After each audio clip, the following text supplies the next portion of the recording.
into the club tonight. What? But it's gonna be alright. Yeah. Cause me and my clique, we don't give a fuck. Sweet Daddy. Good job, Big D. Good job. If you want it, you can get it. Let me know. I'm about to break this thing up. Let's go. If you want it, you can get it. Let me know. I'm about to break this thing up. If you want some, come get some. Good evening, ladies and gentlemen. Welcome to FTW Future Focus. We are on Sunday right now, but that's okay. I am your not-so-humble correspondent, Robert Black, and underneath me, returning from a fabulous tour of Jamaica, he is the silent but deadly man from Chicago, Illinois, and he's got about as much use for women's wrestling as I have for bad tequila. He is Marvelous Marcus Buckley. How you doing? One love, man. One love. Beautiful. And on the other side of Marcus is the fabulous lady from North Carolina. She is the Tigress, Ty Nickerson. How you doing? Doing good. Beautiful. And at the far end, we have the master of wine, women's song, and cigars, and he is coming to us from correct me on the name, Motown. The Villa Havana Cigar Bar. Yes, the Villa Havana Cigar Bar in Plainville, Indiana, just back from Chicago, Illinois, and he is on the mark, as always, the president of Motown Wrestling Group on Facebook. He is Tony Motown Allen. How's it going? Man, I just got off the road. Was in Chicago for the weekend, an up and down weekend, but had a fabulous time with friends and family catching up. And now we just gonna put it on everybody like dice. Cool. All right, and last but not least, certainly not least, he is the founder of our feast, the president of FTW Network, former professional wrestler, great promoter, my pal and friend, the mastermind, Bobby Rogers. How you doing, sir? What's up? All I gotta say is, woo! Right there, baby. Right there. I'm telling you. No. Fuck you. Huh? Munyo all day. Woo! Oh, Lord. Munyo couldn't ride Space Mountain. That's all I know. He got in that line. Mom, thank you for the shirt again. You know, she got me the shirt long time ago, but Okay, I can't diss the shirt because Mom got it. All right. Can't diss the shirt because Mom got it. You know Mom loved Lucha. Yeah. And I love Lucha. Him and Ty, oh my God. The things that Johnny would have done to Ty Valkyrie, I would have done that and more. I would have put it on like dice. Thank you for joining us on FTW Future Focus. And ladies and gentlemen, we had a virgin show up until that point. And Tyra Valkyrie was a virgin until he got a hold of her. Thank you for joining us on FTW Future Focus. That's 2 in the intro. And that's what she said. Thank you for Oh, good Lord. What a start. All right. I'm just happy that I was the one to pop that cherry. Okay, that's enough. All right. We've got a lot of ground to cover, and if we got 20 in the intro, we're in trouble. I got a lot of other things to cover, Rob, too. Thank you for joining us on FTW Future Focus. I might as well put it down because it's going to be one of them. That's exactly what she said that too. And thank you for joining us on FTW. That's 5, guys. Oh my God. Hey, Okay. just like Young Jock, she's going down. Oh, she's going down big time. Yankee Doodle went to London just to ride the pony. I am that. Yeah. Thank Why she you gotta for go to joining London? us on FTW Future Focus. Why she got to go to London? She could just Because it's all in. And thank you for joining us on FTW. Okay, I'm doing it myself. At 7, we're going to hell. Wait, real quick. Before we move on with the show, my boo is watching, and I can't wait to go all in on you next time I see you. Nice! Thank you for joining us on FTW. There is no way in hell I'm back. I'm going behind that. I'm done. Man, I go behind record. all day, every day, and twice on Sundays. Thank you for joining us on FTW. That's 9. Tony. I like it from behind. Why did you reduce your quota? You said 3 times on Sundays. Thank you for joining. Guys, that's 10 in the intro. You're killing me. Just so the audience know, me personally, the tribal chief of Motown's wrestling group, and y'all need to acknowledge our daddy, got called out. We had a free week last week to do whatever, and I personally was called out for holding back and not going all in on that. So I gloves off. Y'all getting a whole. We might hit 300 tonight, but I'm done with this motherfucker. There were plenty of raunchy references in last week's show. Accept it, Marcus. Oh. Well, Marvelous Marcus Buckley is our social arbiter, so it's September when I get done with this motherfucker. Oh, good God in heaven, please help us all. Or until my mom texts us. Yes. Oh, for the love of it. Yes. All I gotta say is it's coming. It's literally coming. It's coming. Thank you for joining us on. Oh my God, Tony, you done set up the alarm. God dog, bro. They're coming to get us. Going. YouTube is pissed. They're coming to get us. Run! Oh, God. Okay. Wait. Let's start this before we. Before we move on, I want to see what I could do here because Ty's been kind of quiet. Ty, just close your eyes and imagine Chris Jericho right now, the Judas, La Champion. Why are you trying to scare her? Oh no! Picture 2001 Chris Jericho when he had the little ponytail out there. How you feeling, Ty? How you feeling?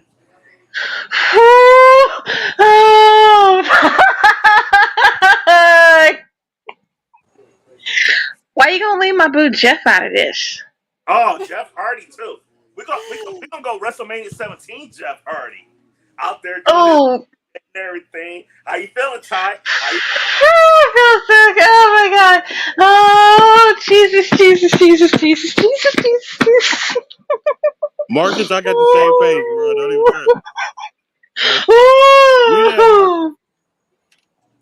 You know what? Paymaker doesn't scare me.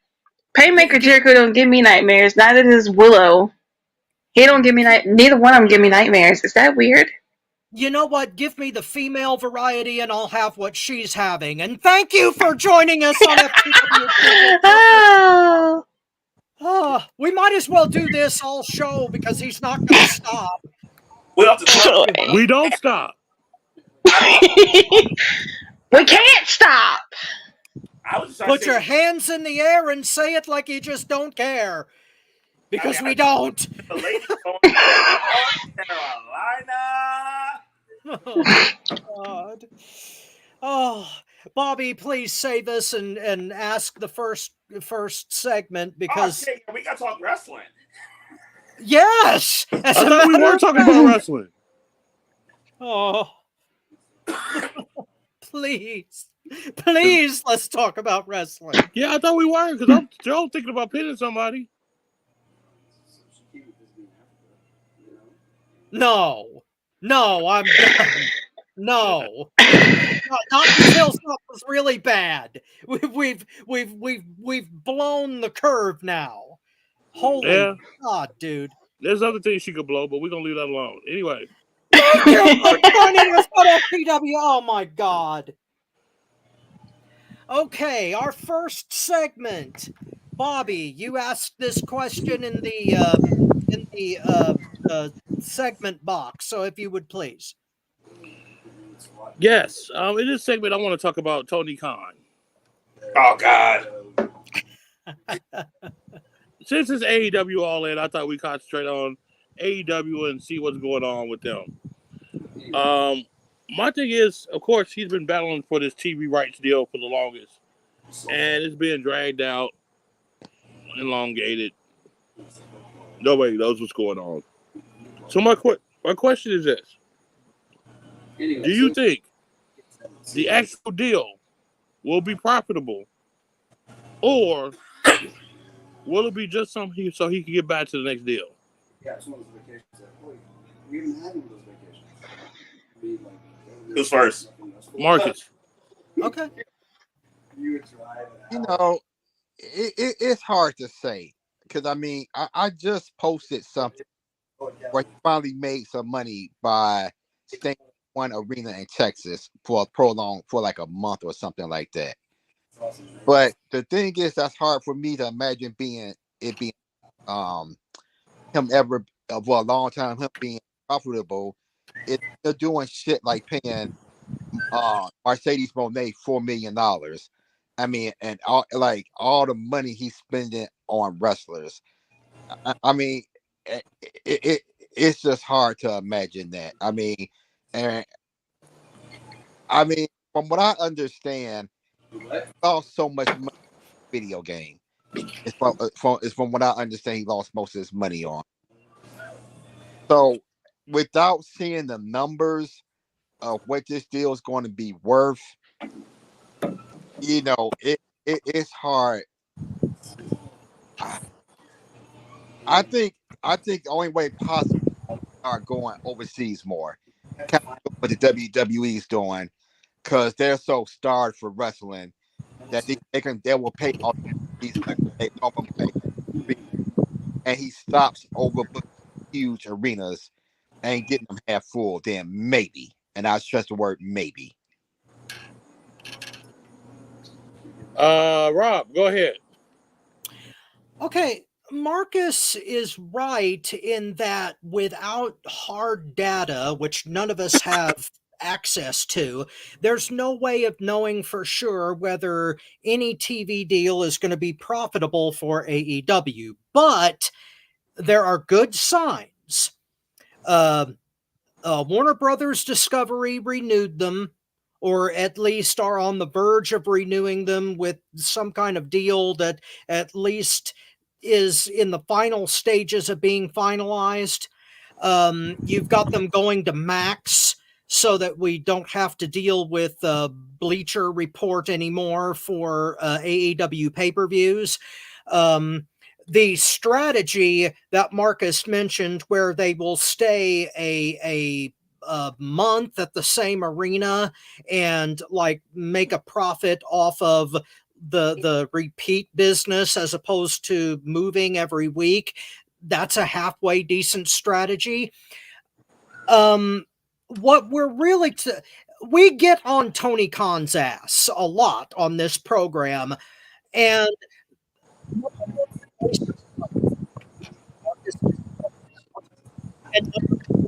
Okay, Rob, your sound just fucked up.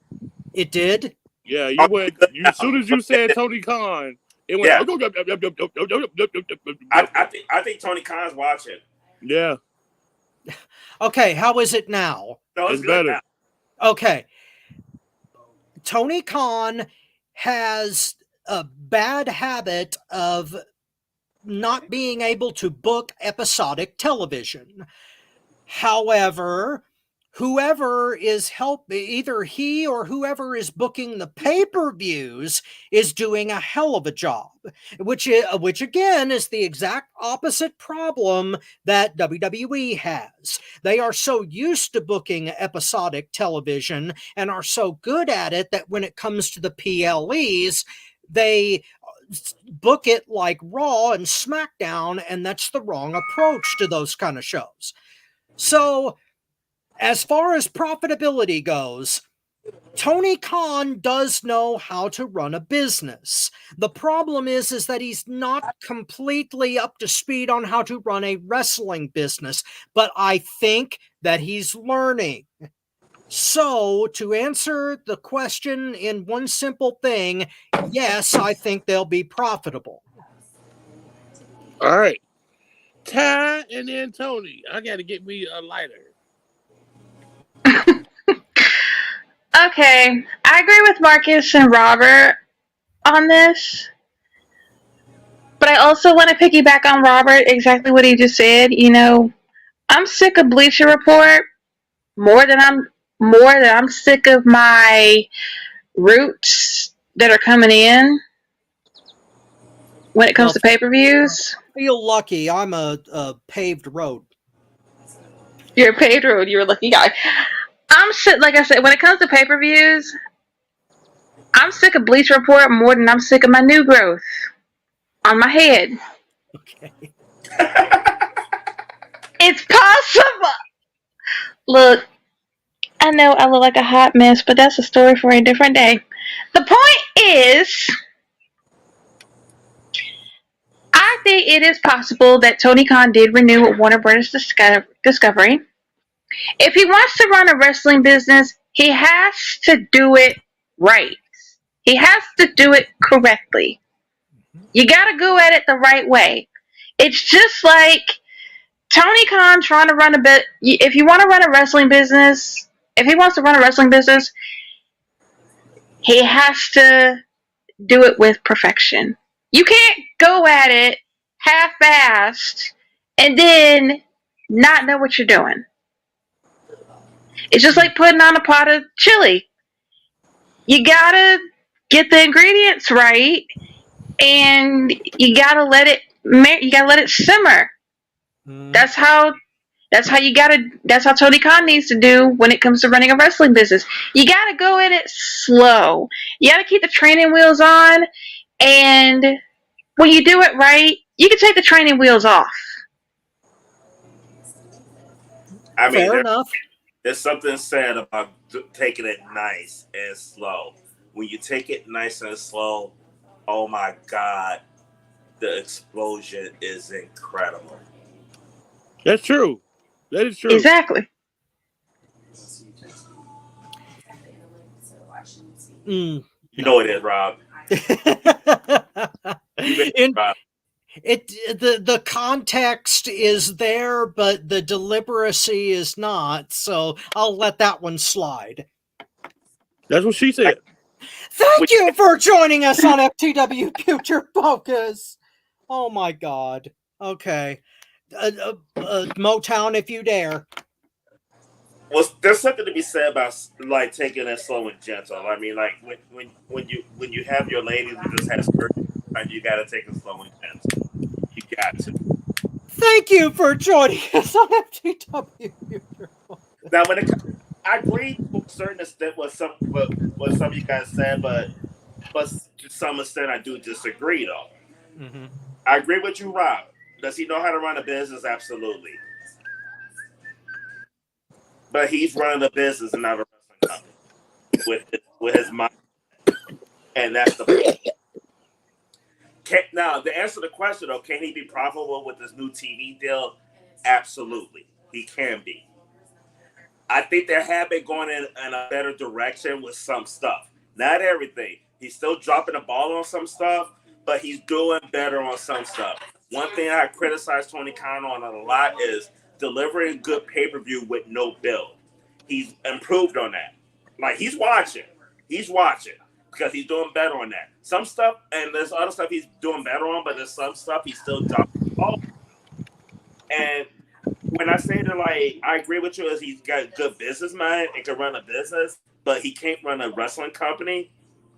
In 2024, he has. And Bobby's going to love what I'm about to say. This man has Jungle Bitch Whack Perry and Britt Baker, who cost him CM Punk and Cody Rhodes. His company would be his wrestling company would be in a better wrestling position right now if he still had Cody and still had CM Punk.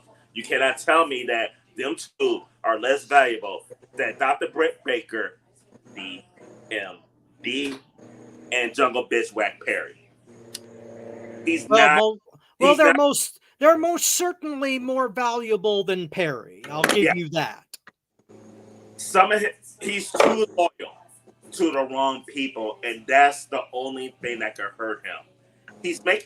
I love the fact because he's got too much WCW in him. Like Marcus said, it's going to be hard to be profitable when you shelling out money like you WCW with Ted Turney, and he got Ted Turney money. I like that he's trying to do stuff to be more profitable. I like the decision, like run shows for a month straight in the same venue. That's cutting down on travel. You're in one place. You're not breaking down. He's doing a lot of stuff to be more profitable, but he's still trusting the wrong people, though.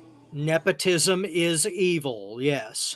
So basically what Tony's trying to say is if Tony Khan wants the wrestling business to go right, he has to trust the right people, and you cannot trust the wrong people because when you trust the wrong people, everything goes to hell in a handbasket. Exactly. Bingo. Boy. I said what I said. Y'all leave me alone.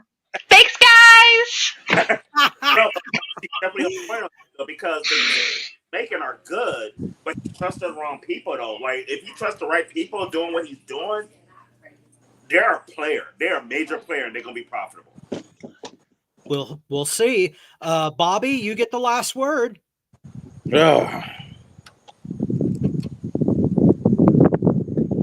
Let's see.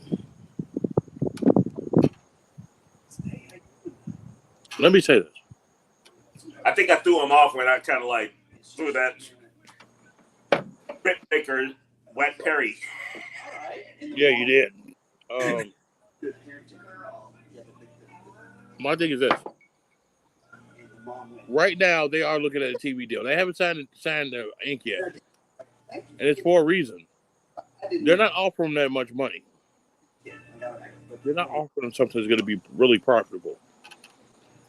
Tony Khan has this idea that he's WWE. And Tony Khan thinks he should get WWE money. Yes. Well, he's not even TNA yet. Good job. Keep it up. You know. Damn, really? Yeah, he's not. No, not in the stratosphere of television. He's not. No. Anyway, so I was just trying. I'm looking at it in a business aspect, of course, like I usually do, and I look at how many people are you bringing, and not only bringing, but you're increasing. Well, you know, He's not increasing his viewership. He's actually losing his viewership. His pay-per-views are losing viewership.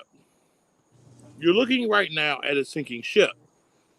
So as I look at it, I got to look at it as like a player in the NFL.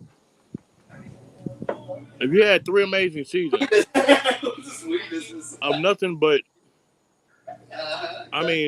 sacks and all that as a defensive end, but you had 2 years in a row where your numbers went down, that shows that you're declining. That shows that your prime thing is not changing. Now, the difference is, can they do something to change? Yes, they could.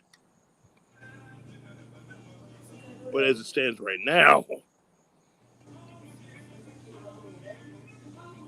they're not going to get something that's going to make them very profitable. It'll be minor. I say it's going to be a minor profitability scale. If that. But they got to get their numbers up to justify TNT paying them that type of money. Because if you don't have the numbers, and this is what kills me, people get on the internet and say, well, why does attendance matter? Why does anybody matter about how many people go to the shows and how many people watch them on TV? Well, it matters because guess what? That's how you fucking get paid. Let's just be real about it. If nobody watching your shit, you ain't getting paid. If nobody's coming to your shows, guess what? You ain't getting paid. If nobody's paying attention to your ass because you got 2 motherfuckers in the back that are virgins probably fucking each other and fucking your show, guess what? You ain't getting paid. And thank you for joining us on FTW Future Focus. I'm keeping it 100 gutter. If you got a beautiful blonde with some big old titties and a big ass, and somebody's banging her, you gonna watch. You got two fucktards trying to showcase their shit, you ain't watching. And right now, they got two fucktards fucking the shit over. Mm-hmm. Thank you for joining us on FTW Future Focus. But guys, am I lying or not? Am I lying or not? No, you ain't lying. You telling the truth. I have said You are keeping it a buck. I've said this from the beginning, and people thought I was just, you just don't like the Young Bucks. No. These people are pieces of trash. They are leeches. They are blood-sucking, money-sucking pieces of shit that are in the wrestling business. They get over because of who they know and the alliances they make.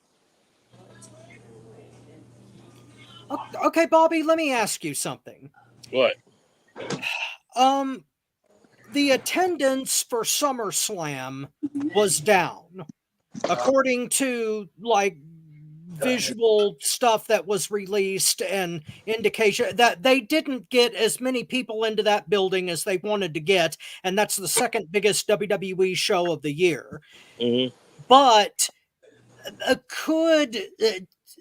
if WWE's attendance is down too, third biggest. I thought Royal Rumble drew more.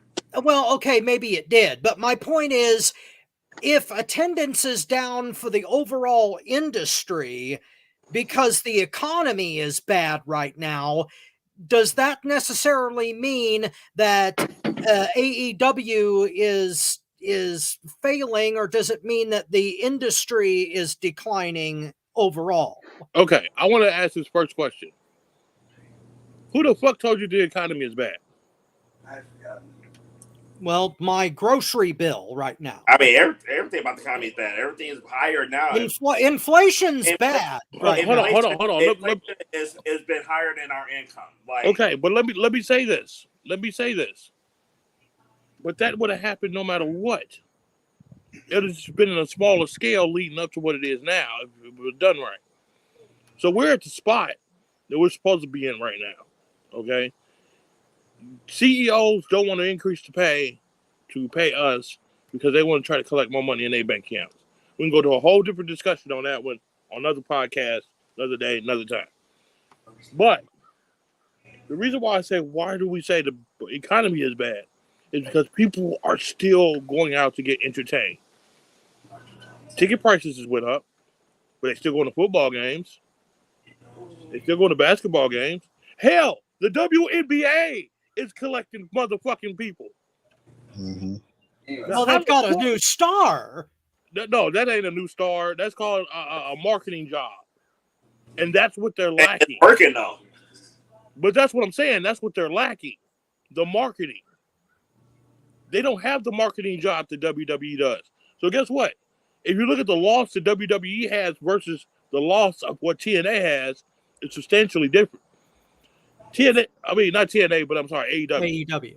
Yeah, AEW is losing on average 17% of people per audience in each city.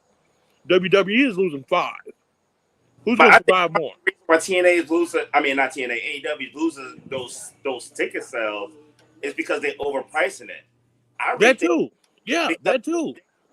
It's like, but wait. But it's not just the overpricing. I'm gonna compare the WWE to AEW versus like NBA versus WNBA. WNBA is on the rise, but they're not charging NBA money. Hold on. WNBA charges NBA money, they're gonna lose viewers. They're gonna lose ticket sales.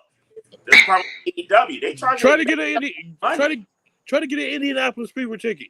You'll change your mind.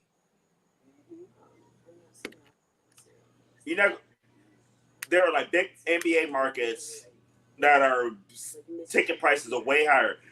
You're not going to get a Fever ticket from. You're not going to pay more money for Fever than you are for the Chicago Bulls, and the Bulls ain't even like a powerhouse.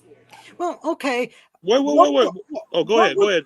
What would be the ideal price for an AEW ticket to go to a live event for AEW theoretically? If the W a couple,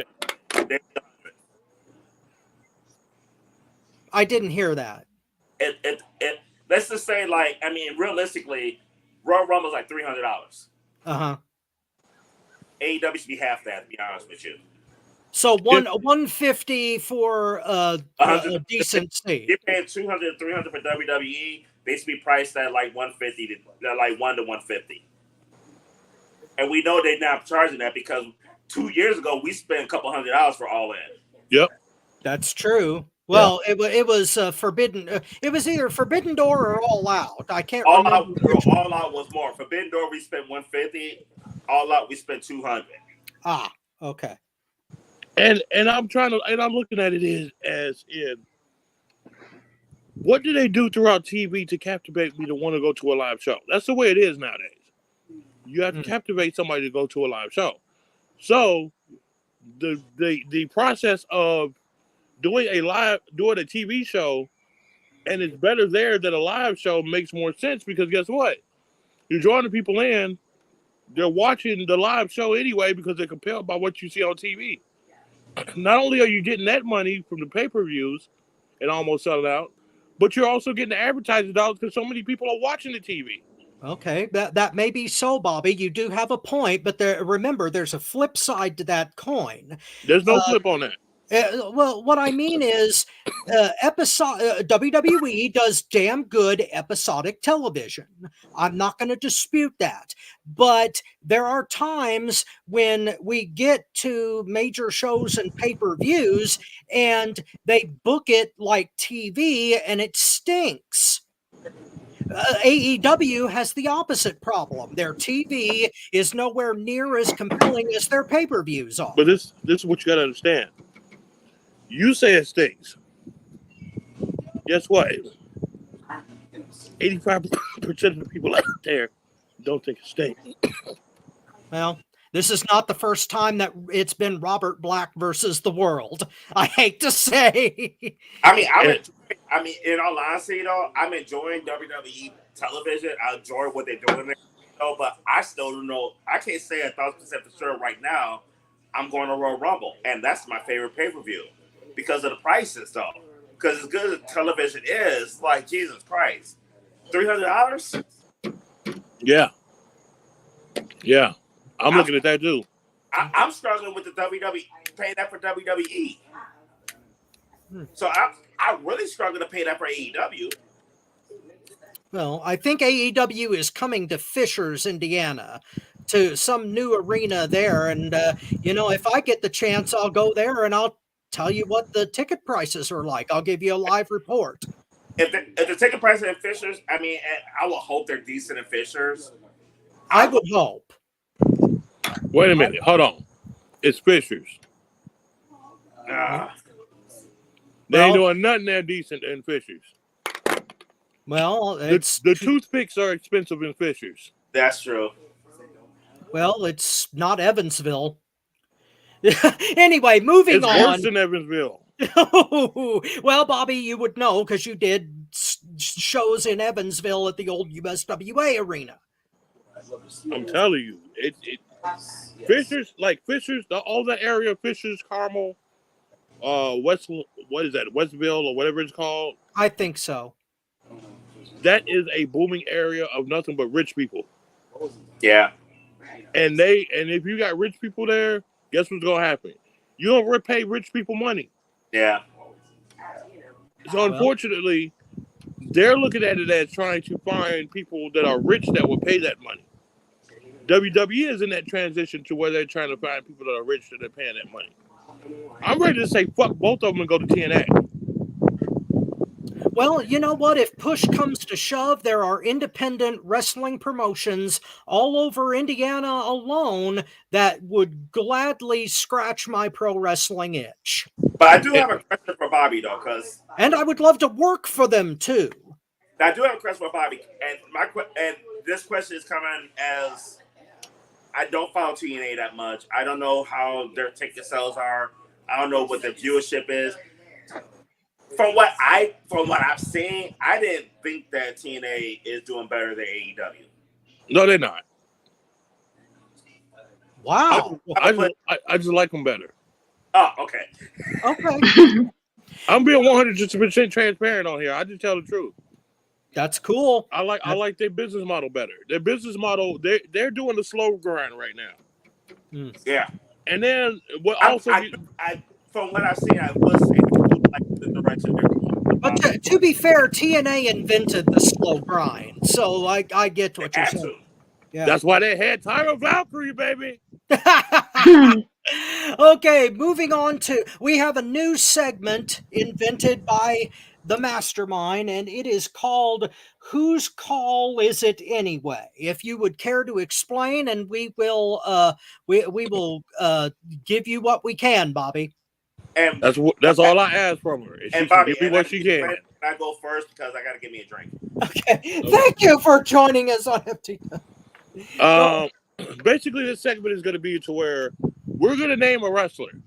Mm-hmm. And when we name that wrestler, we're going to talk about if they fucked up on their booking and they were like a diamond in the rough, or if they were a dud, they were a fucking dud.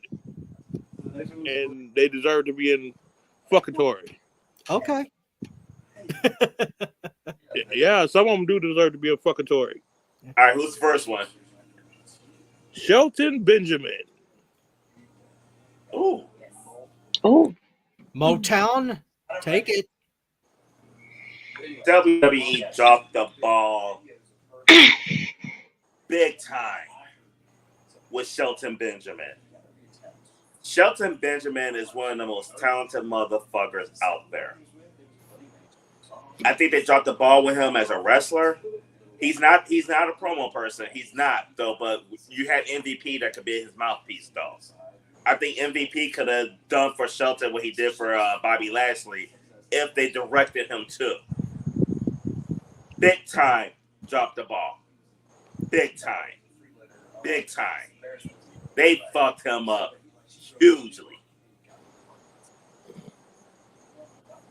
All right. Ty, Marcus, then Robert. I got to get something. Okay. All right. I'm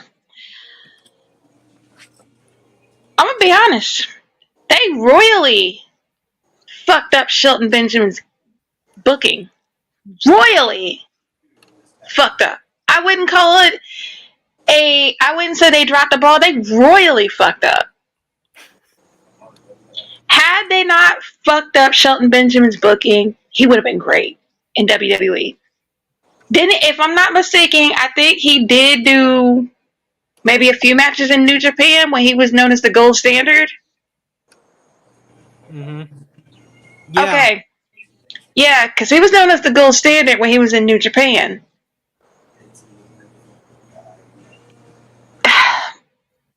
I'm disappointed with it because Shelton Benjamin would have been booked a whole lot better. So they didn't drop the ball. They royally fucked up on his booking. I ain't gonna go into too much of it because I'm gonna end up getting heated. I don't blame you. Marcus, what do you feel? Shelton Benjamin, yay or nay?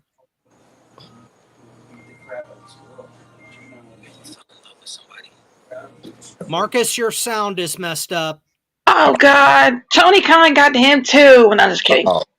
Okay, is that any better? Okay, now I can hear you. I can hear you. Okay, I'm going to say dud. And only reason why I say he's in the dud because it's WWE. Right or wrong, we said it for years. If you don't have a personality, if you don't have mic skills, you're never going to get over in WWE. We've said it over and over and over and over again. He has all the wrestling ability in the world. He has a great physique, but he has his promos are not good. They tried giving him a push, with the Intercontinental title run, but Shelton does not have a personality.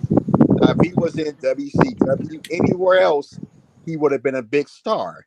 But WWE with no mic skills, you're never going to get over. So as far as WWE goes, they didn't drop the ball because they didn't have what they wanted, right or wrong, to be pushed as a big star. That's good. For you though. Huh? You don't see he could have got over if they would have given him a mouthpiece though? Who? So, MVP wasn't a mouthpiece back then. So who? how was it? I thought MVP, because honestly, Bobby Lashley is not a promo god himself now. Yeah, but he's better than Shelton Benjamin. But MVP did a lot for Bobby Lashley mouthpiece in WWE. I was talking about when they gave him that push some years back, that Intercontinental title run. Going far, especially in WWE.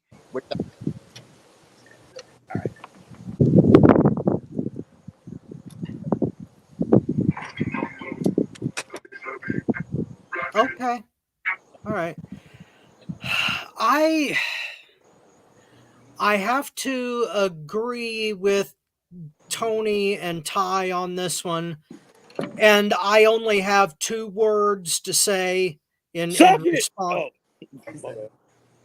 No, not those words. And thank sorry. you for joining us on FTW Future Focus. That one counts. No, the 2 words I am thinking about is Brock Lesnar.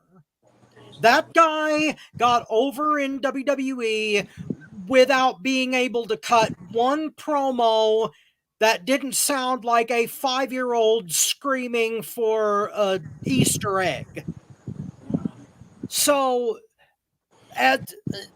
Brock was over without even showing up. Brock was over because he had a great mouthpiece in Paul Heyman. That's what I mean. Like Paul Heyman was there hyping him up when he wasn't even there. Paul Heyman relevant. Well, I'm not going to argue that, but what I will argue is that as much emphasis as WWE puts on promos, it is inconceivable to me that you cannot at least find some place that Shelton Benjamin would work in some capacity within a at least competent wrestling promotion. It's ridiculous that skill counts for absolutely nothing, at least before the Endeavor era. And I haven't seen much improvement in that area. Marcus is right about that. But my God, to waste a talent like Shelton Benjamin because he can't deliver 15, 20-minute soliloquies is a horrible, horrible waste. So I have to agree with Tony and Ty. Yeah, that not only did they drop the ball with Shelton Benjamin, but they deliberately spiked it into the ground. Anybody else went? Everybody else went. Yo. This is a hard one. Because I agree with Rob, but I also agree with Tony. My thing is, if you can make Brock Lesnar a fucking household name by being a dumb schlub that he is, you could definitely make Shelton Benjamin something with what he can do in that ring. Yeah. And as Tony would say, I think there's also another issue. Oh, it is. Guys, look at the Big Show. Big Show was not a promo guy. No. And was not even half as talented. My thing is, it wasn't his fault. He wasn't a buzz. His situation was a buzz. The higher ups in WWE did not understand or care about what they had. And now, honestly, if AEW is smart, they pick all three of them up and they tell the Young Bucks to shut the fuck up. I think they're going to embarrass the WWE. 3 talents should have never been treated the way they were. They could come back and bite WWE in the ass. So, to me, he's a diamond in the rough. He's a diamond in the rough. Okay, who's next? Next person. Go to AEW. Swerve Strickland. Oh yeah, that's why I picked him, because I wanted that look. Ooh. All right, can I take point on this? Yep. Definitely, I would say they've over time they have used Swerve correctly, considering that he is now the champion, and considering that he is about to go into the biggest main event of the year, and he may in fact retire Bryan Danielson, a guy who has become an absolute legend. It was a slow burn, I will give you that. They should have made him, they should have tapped him as a major star a lot earlier than they did. But my God, Swerve has become one of the most talented individuals in the entire industry. So, yeah, he's not only a diamond in the rough, but he's finally gotten his due. So, yeah, I think that not only is Swerve Strickland a deserving of the push that he should have gotten already, but that he's in exactly the place that he should be. Can I go next? Go ahead. Yeah, go. Sir Strickland is getting the push that he deserved. But in all honesty, the difference between Sir Strickland and Shelton Benjamin is mouthpiece. And Sir's case is dance piece. Because as talented as Swerve is, Prince Nana got him over.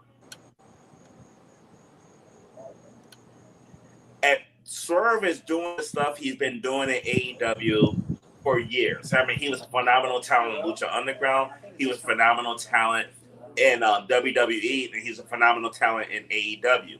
That slow build you talked about, they had him with Keith Lee. That was a great pairing. He put on great matches. Swerve did not get over until Prince Nana. If it wasn't Prince Nana, Swerve would not be world champion right now. As talented as he is.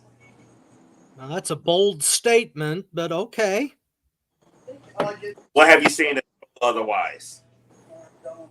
Well, I wouldn't contribute it to just that. That was a big part of it, though. That was some of it, I'll agree. Jack. Okay, I agree with Tony. Swerve Strickland has become the best wrestler that he is right now. And I'm gonna piggyback on his statement saying without Prince Nana, Swerve would not be where he is right now. Without Prince Nana in his corner, Swerve Strickland would probably be a dud right now. Wow. So I have to agree with Tony on Swerve Strickland. He's getting the best push right now. Okay. And that's all I'm going to say. Okay. Marcus, what do you got? Swerve has gotten over despite AEW. I've touched on this. His booking as world champion.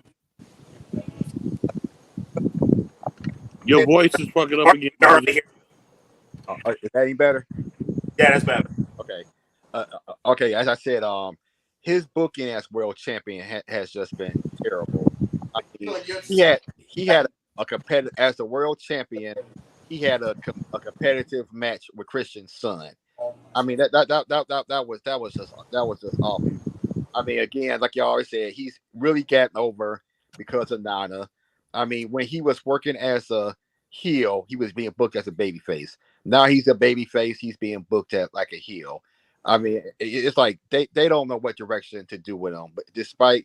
But fortunately, his talent and again, Nana dancing, which is actually starting to fade a little bit. But you know, it's like AEW doing everything they can to fuck this up for him, and somehow or the other he's still persevering. So to answer the question, I mean, he's over despite AEW's booking. All right, my turn. I pulled out Prince Nana before any of y'all motherfuckers started. Yeah, I will admit that. Definitely. And the reason I say I admit that because in the beginning with Prince Nana, I thought Bobby was crazy. And now I'm doing a Nana. But I'm gonna say the AEW and WWE both botched it. Swerve Strickland.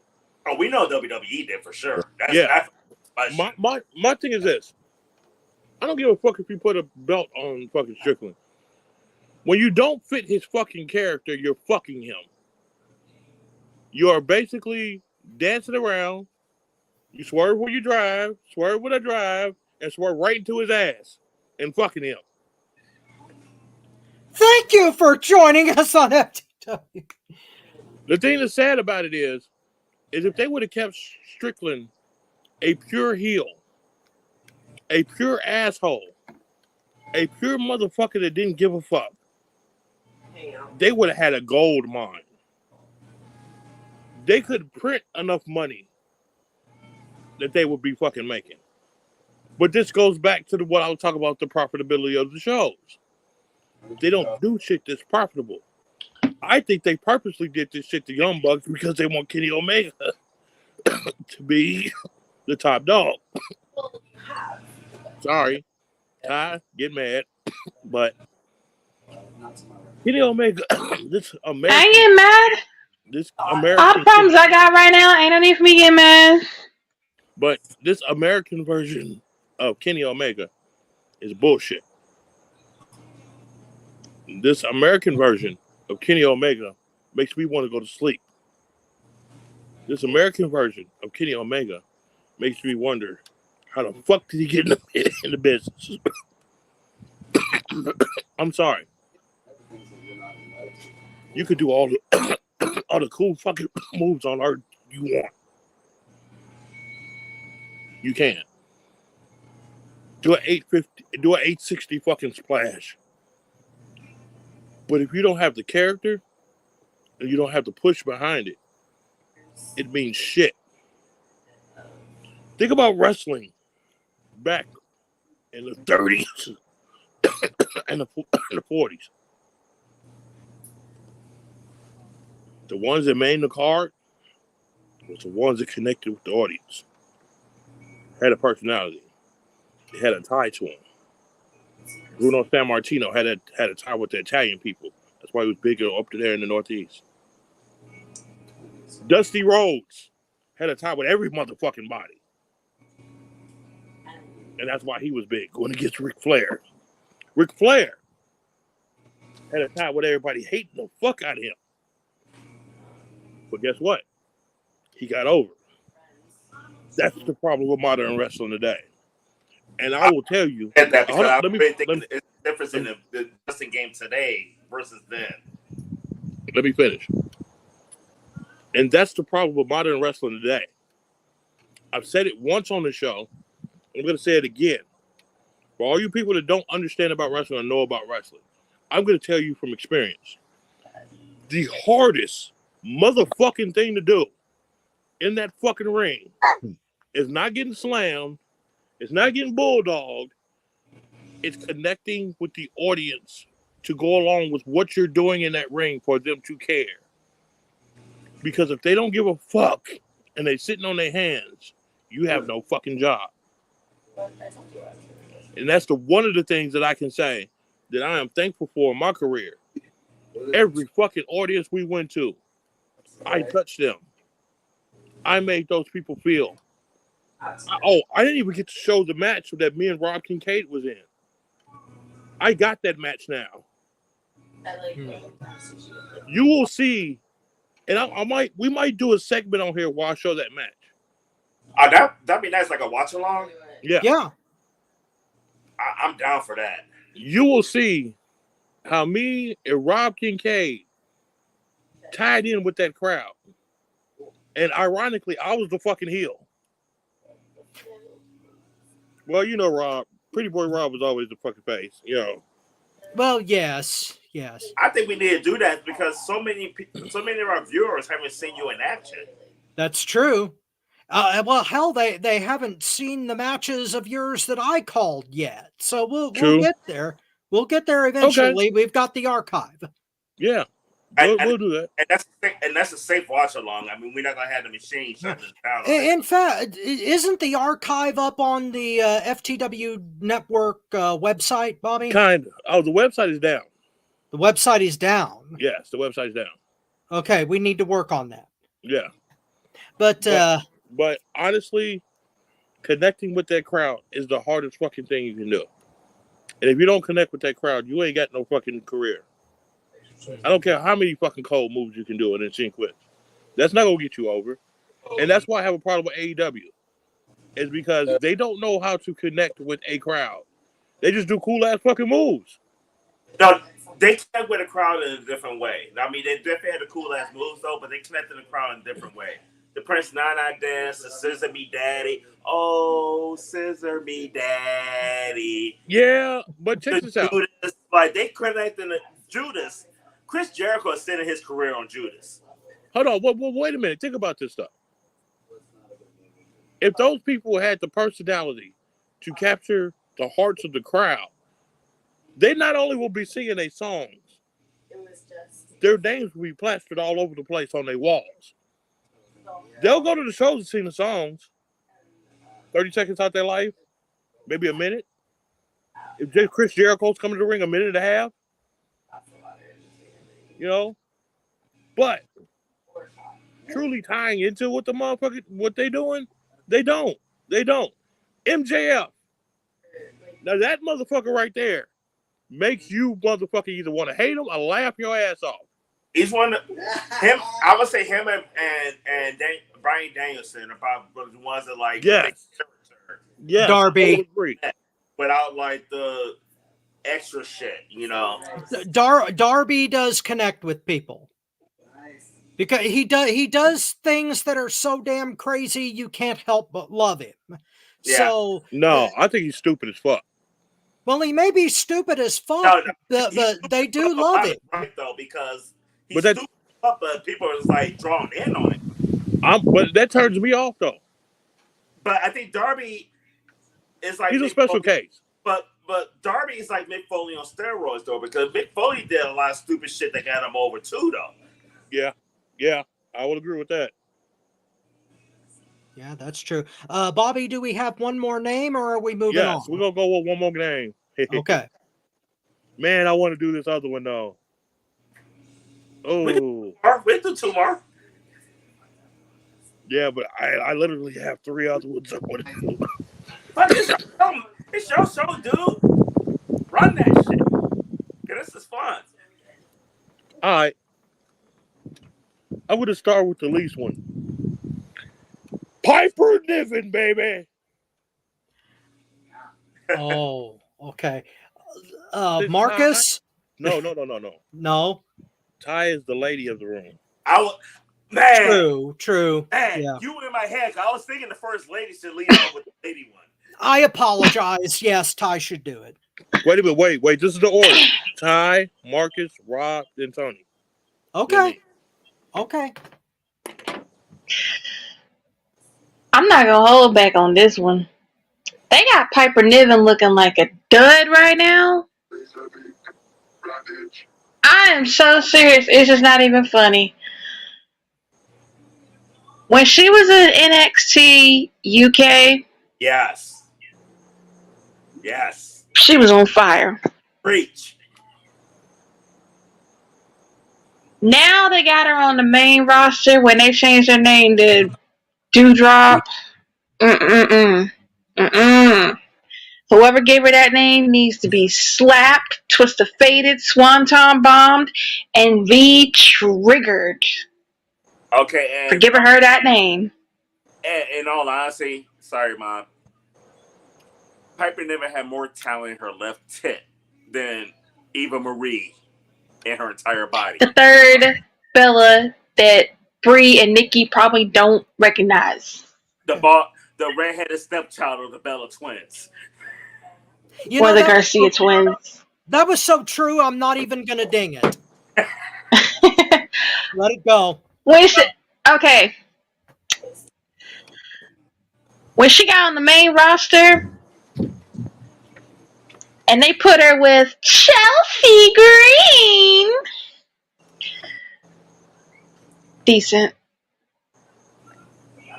Long story short, they got Piper Niven looking like a dud right now. Marcus, how you feel about it? See, I almost want to abstain from this because I never saw her in NXT UK. Okay. So I almost don't, but just based on what I've seen, considering this is WWE, considering how looks matter, we know that. Considering she has some of that same kind of accent that Becky Lynch has that you all hate so much.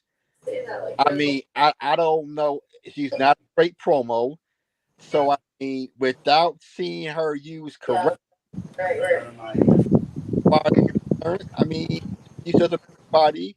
She can move a little bit, and she has makes me think they should have done anything more with her. But you got hurt for her. That's kind of my opinion. Okay. All right. I have to go diamond in the rough on this one because Piper Niven is not an ugly woman. She's big, yes, but she has a pleasant face and lovely eyes. And I think that compared to someone like Tamina, no offense to Tamina, but Piper Niven is a lot prettier than a lot of bigger women that end up in the wrestling industry. In my opinion, Most definitely. If you're gonna compare her to another big woman, I would say Nia Jax would be a more fair comparison than Tamina. Well, okay, granted, but I didn't want to make Bobby angry and have him play this back and me say that Nia Jax is ugly. He's going to reach through the screen and kick my ass. So Nia Jax got a beautiful face, like those eyes. She does. Yeah, she really does. Piper Niven's a pretty girl. Piper Niven has the tools that she needs, but WWE Creative has a habit of prejudging people and holding them back. In NXT UK, they didn't give a damn. They let people do what they wanted, and that product spoke for itself. When they brought her to the States, they wanted to experiment with crap. They wanted to change her name. They wanted to change her style. They wanted to do this and that. They wanted to screw things up. WWE's main problem, and this has been true since the 80s, they want to take in known talent that they didn't create, and they want to try to manipulate them into a different character that they can market their own way. They did that with Vader. They did that with the Road Warriors. They did that with a whole bunch of other talent, all the way up to Piper Niven. Do drop my big fat ass. Definitely drop the ball with Piper Niven. They're improving. Give you that. But as far as up until present time, they dropped the ball. Diamond in the rough, definitely not booked correctly in Piper Niven's case. Motown?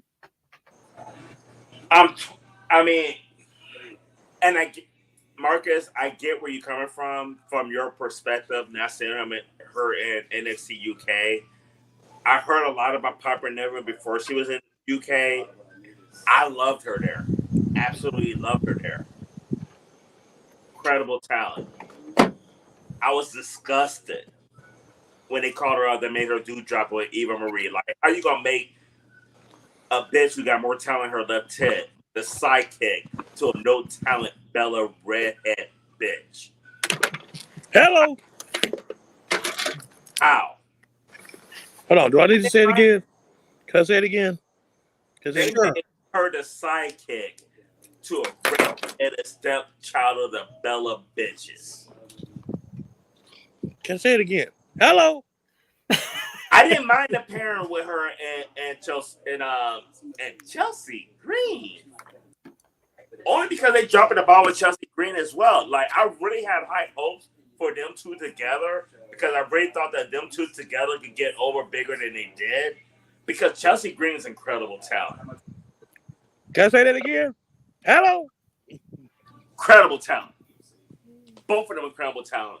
But that storyline did not go like I thought it would, and they did not put them where they needed to be.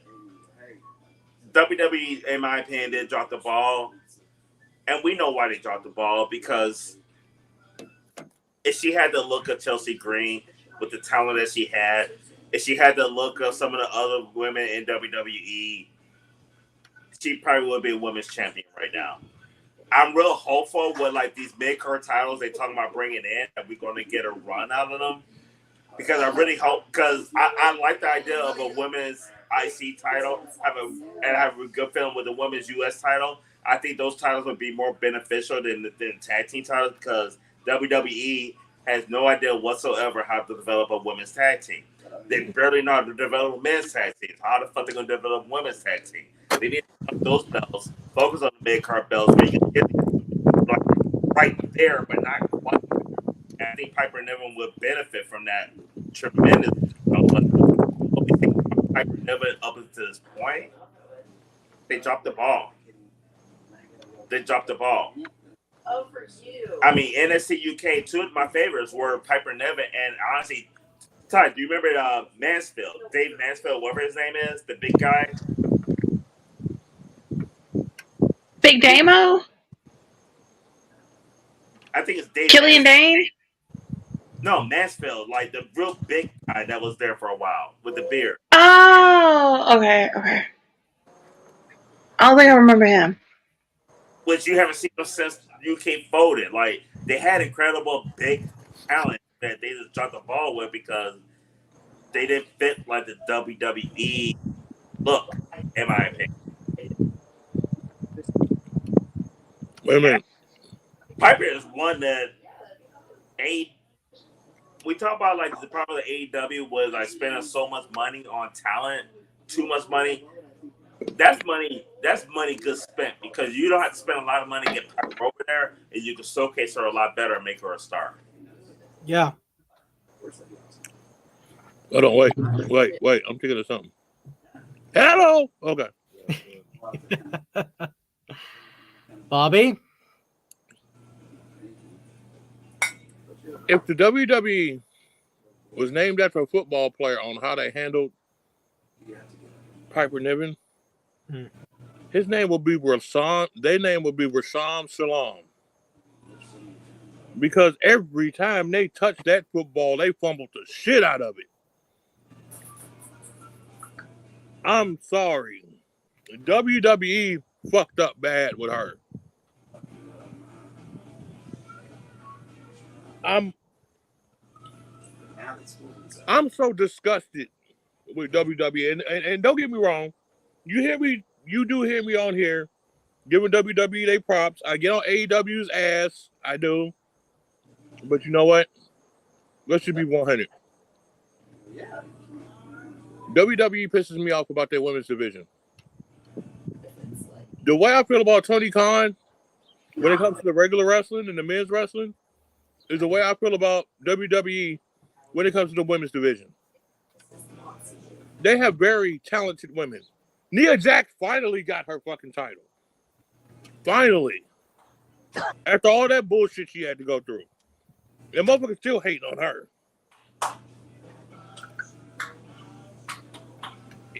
It's sad. It's sad. When you have these women that are not stick fucking figures, they're not like this. Nothing like this at all. They're women. See this? This should never win a wrestling match. The only thing that should wrestle with is some sushi. Well, your stomach can wrestle with some sushi depending on how it's cooked. I'm doing that right now. But my thing is this.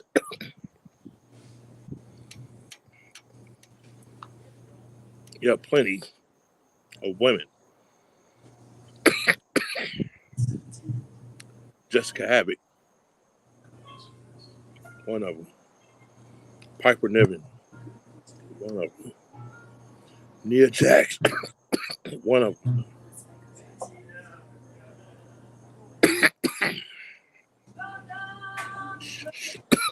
Wait a minute. Sorry. Shield Maiden, one of them. That's just to name a few. That should be up there, getting all types of props. And guess what? Because they're not the skinny bimbo that skips around. No offense, AJ. Don't disrespect AJ. I'm not, but you get what I'm saying, man. I get what you're saying, though. It sucks. And it pisses me off. My woman is thicker than gum and cheese.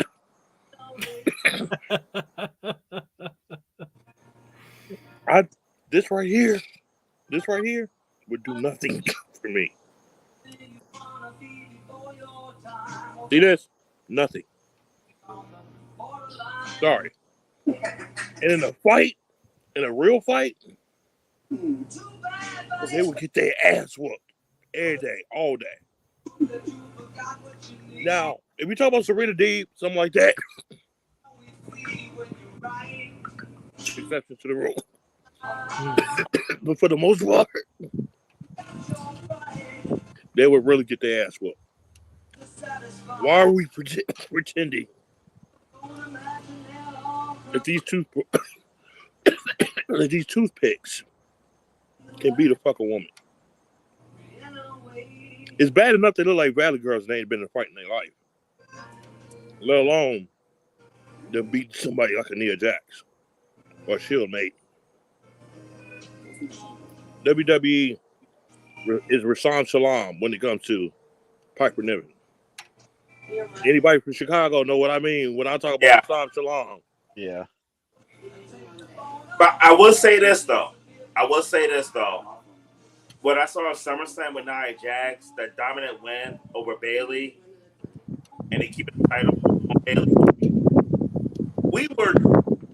I think we were split as a panel that match between Bayley and Nia Jax, but we were all in agreement that the Tim will walk out the SummerSlam with the title.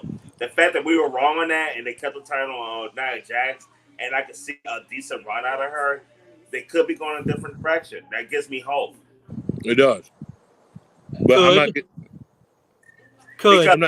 getting excited. Because no matter what we're going to say about Piper Niven, Nia Jax got another handicap on top of being a big woman. Well, okay, that's true too. So I'm hoping. It could just be a hope, and she could be transitioned. I hope she's not. I legit hope that SummerSlam show us that he can go in a different direction. I really do. Time will tell. No, well, Bobby, it's your call. You have Survivor Series come Royal Rumble. We could be singing a different story. That's true. We could. Bobby, do you want to continue with this segment, or should we? I'm trying to think. We got about 45 minutes left. Something like that. How many matches are in the All In card? A bunch. We got you tapped out the moment of the week. Let's go. Yeah. Well, if the Utah moment of the week, do one of these and then go to predictions, and we got time after that, we'll do that shit. Yeah. I'm enjoying this. I'm sorry. That's me as a fan. I'm enjoying this segment though. So why don't we do this one more of these, do the prediction, and we got time permit, we do the tap out moment.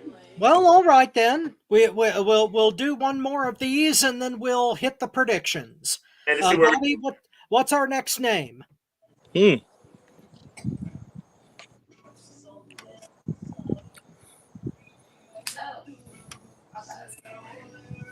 Cause Bobby trying to pick between the two names. That's why I'm happy we doing another one. He got a couple good ones left. Yeah. You can tell by the grin. Yeah. That mischievous grin. You can tell when the mastermind is plotting because you can read it on the Acclaim. Ooh. Rob, you're the AEW apologist.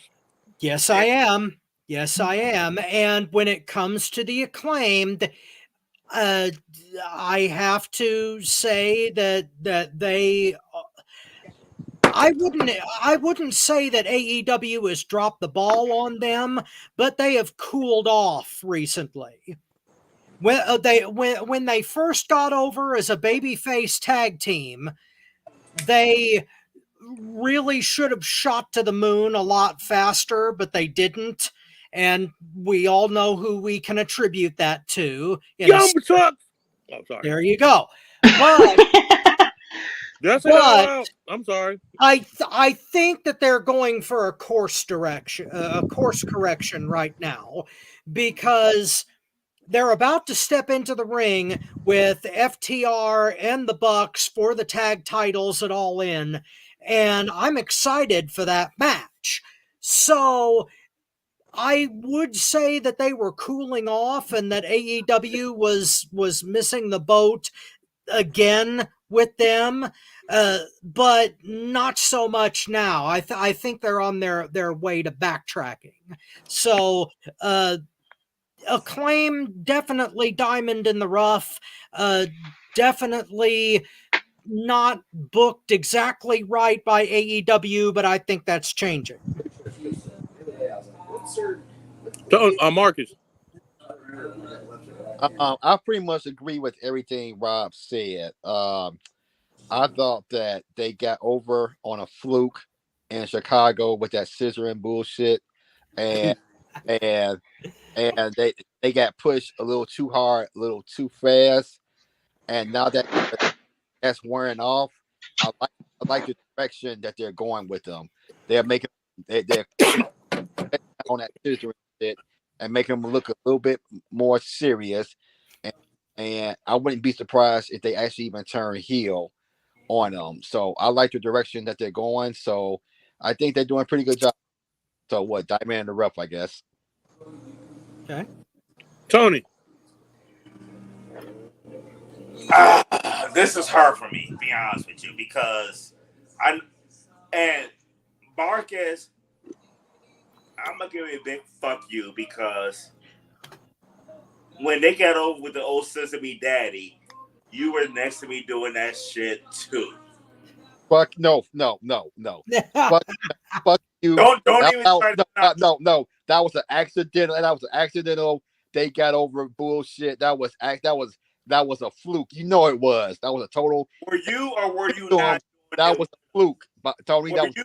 Were you or were you not doing it? But that not a fluke or what? Honestly, I was too drunk to remember. No, Marcus.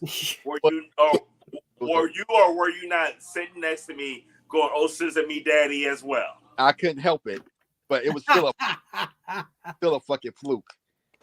Because that crowd had you going. I ain't gonna lie, it did. It was still a fluke though.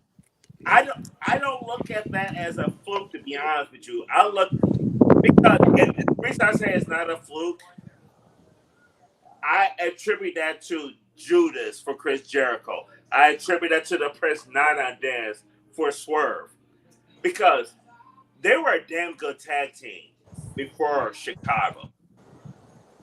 They're a very talented tag team. You cannot deny the talent that team have. They used Chicago to get over. And it was organic. That got them over, but that can put eyes on how talented those guys are. They were talented before Chicago.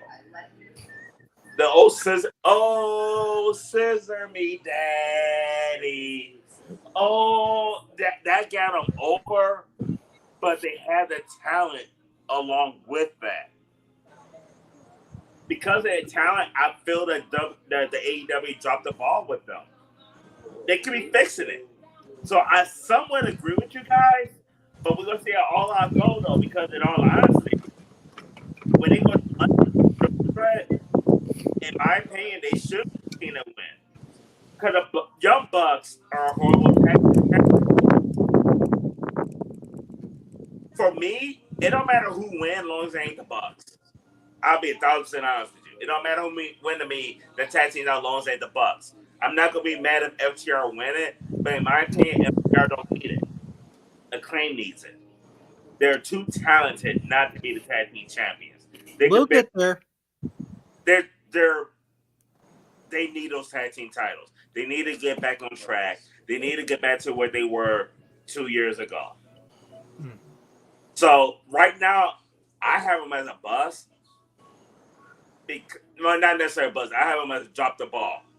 I really think they dropped the ball. I don't think their tag team run was as good as it could have been. And I hope they're gonna right the ship though. So like I have them as a drop the ball, but time will tell though. The AEW can't fix this though. But the Sister Me Daddy got them over. But they got a good team over. It wasn't like it was a shit tag team. Very, very talented. One of the best tag teams they have in that division. And they're so overlooked as far as the talent that they have in the ring. Ty?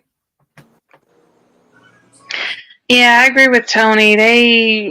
AEW's dropped the ball on the Acclaim. They're a really good tag team. And the match they had with FTR last night on Collision blew me away.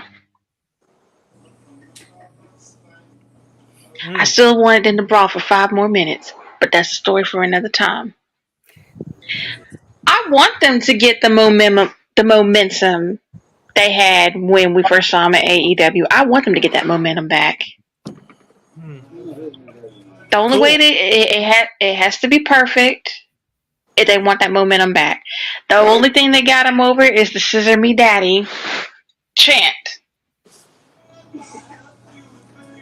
Oh, Scissor They seriously need to get tag team gold again. They really do. Yeah. I want them to be the best tag team because like the best tag team they were. But it's like they're being pushed aside like a old toy. It's like when a new tag team comes in, they're being pushed off to the side. Yeah. I can't stand the Flung Ducks. Fuck the Flung Ducks. Yeah, I said it. Say it again. Fuck the Flung Ducks. And thank you for joining us on FTW Future Focus. And fuck the almost barbecued scapegoat, Whack Perry. Yep, that's his new nickname. Almost barbecued scapegoat. Thank you for joining us on FTW Future Focus. I think those are Ty's first 2 dings. Hey! Sweet! Ty's on the board! Yes! Woo! Oh, wow. There's Bobby? But on a serious note,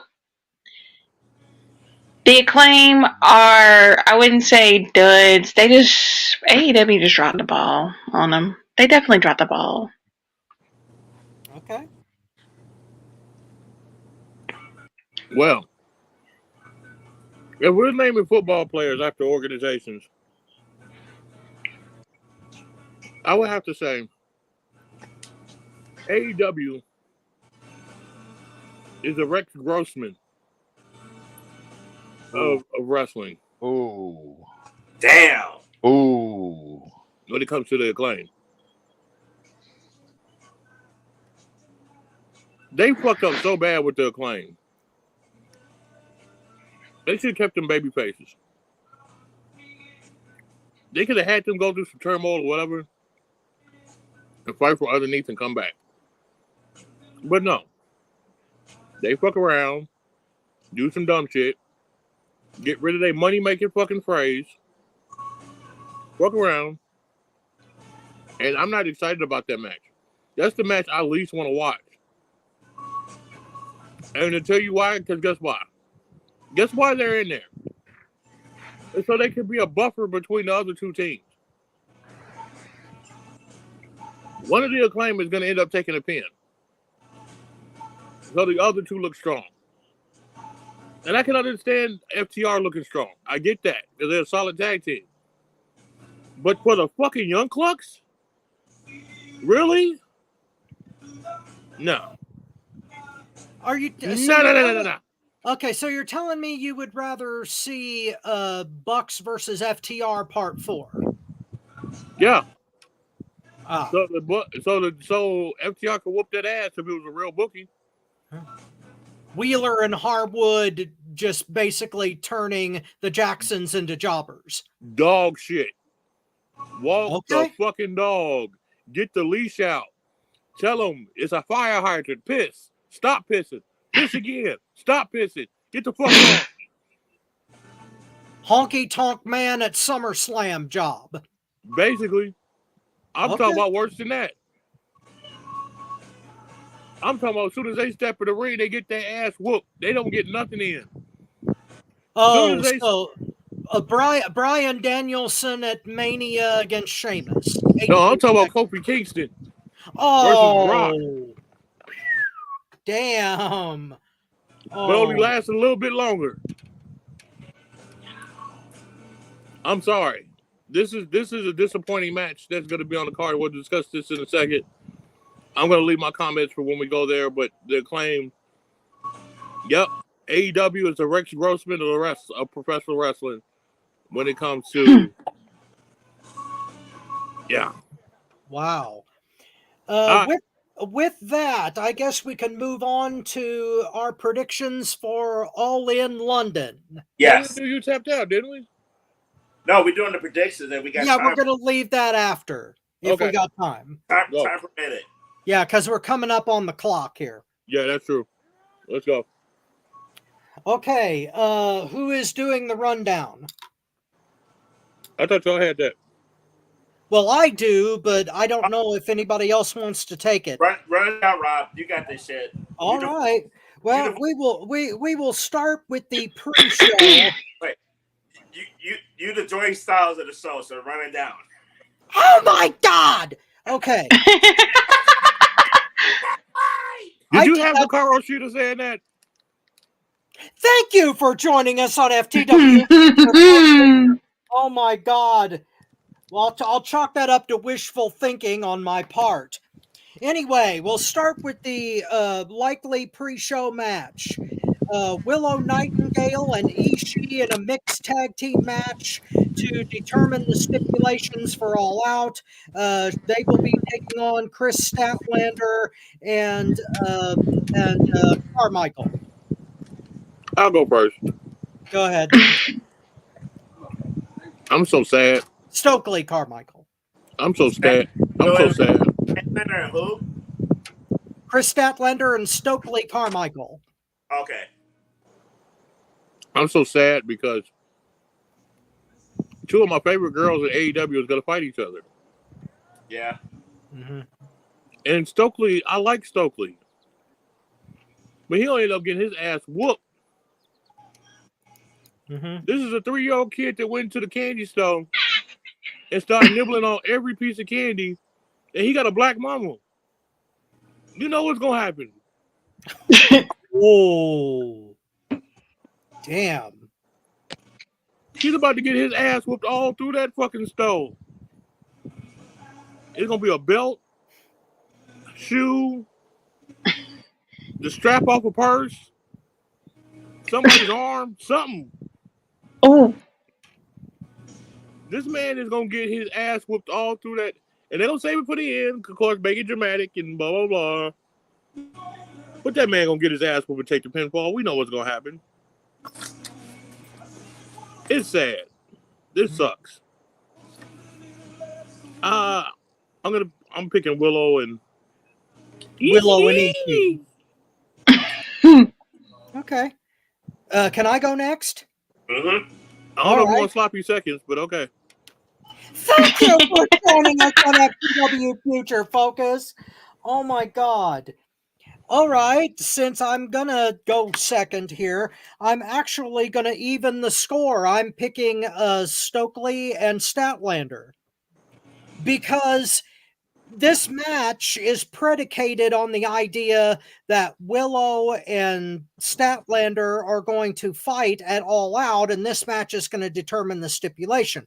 So it makes sense that the heels would go over here so that Willow has to overcome the odds. So I do think you're right in that Stokely is going to get his ass handed to him on a silver tray with cufflinks, but I think they're still going to win the actual match so that Statlander can have the stips in her favor.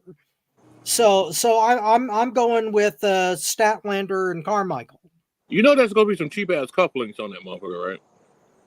Well, maybe so, but since Chris Statlander is from the Andromeda Galaxy, they have cheap cufflinks. I guess, yeah. Well, if you're going all out, I guess you go all out to outer space. I got you. Marcus, please. I don't want to use my one. I don't give a fuck in the first match. Who said you only get one? Man. Well, I give myself one show. Oh, okay. That's my own little personal rule on this. Okay. Oh God. I don't give a fuck. That's why I use it. Yeah, I'm with Rob on this. Usually in these kind of stipulation matches, the heels win. So I'm gonna go with Statlander and Stokely. Okay. Ty?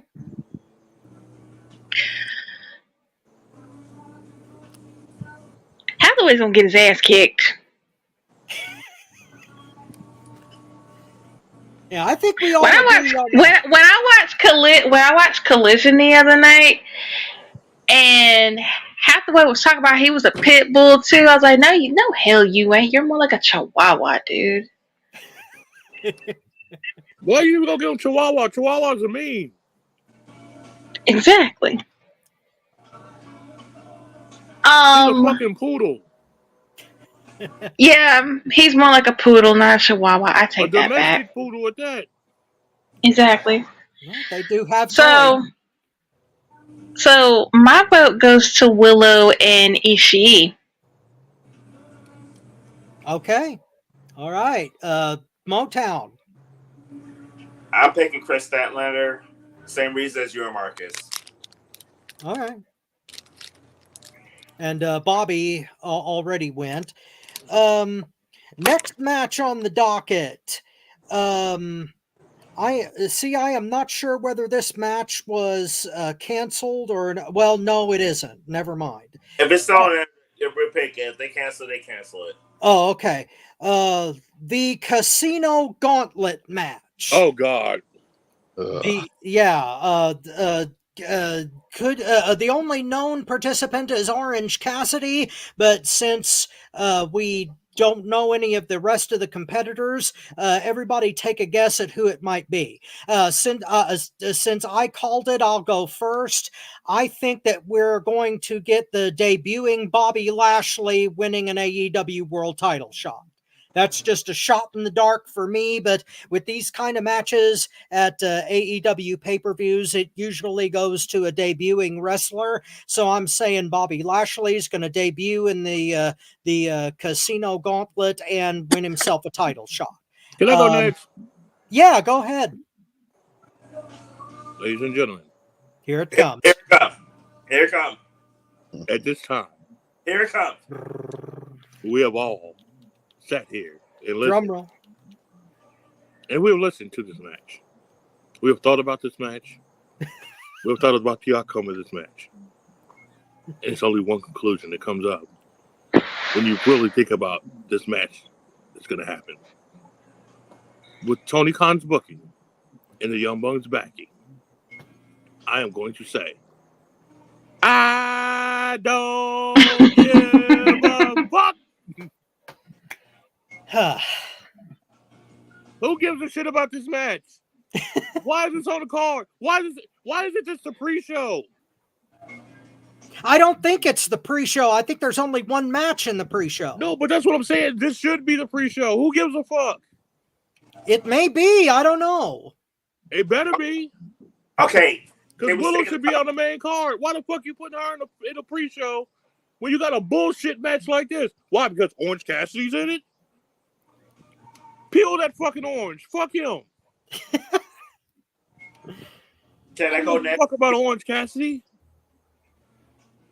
I don't give a fuck. Okay. Can we keep it on top row on this? Huh?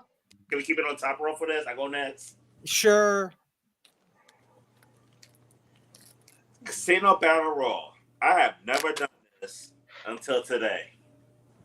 This is the very first time in the history of FTW podcast that I'm going to predict that I don't give a fuck. We don't give a fuck. That's the first time we've gotten two for one match. And here's the reason I don't give a fuck. We don't know who you're going to be in this match. So I really don't give a fuck about this match. Like, no whatsoever. I really don't give a fuck who wins this shit. I don't. Ty? Oh.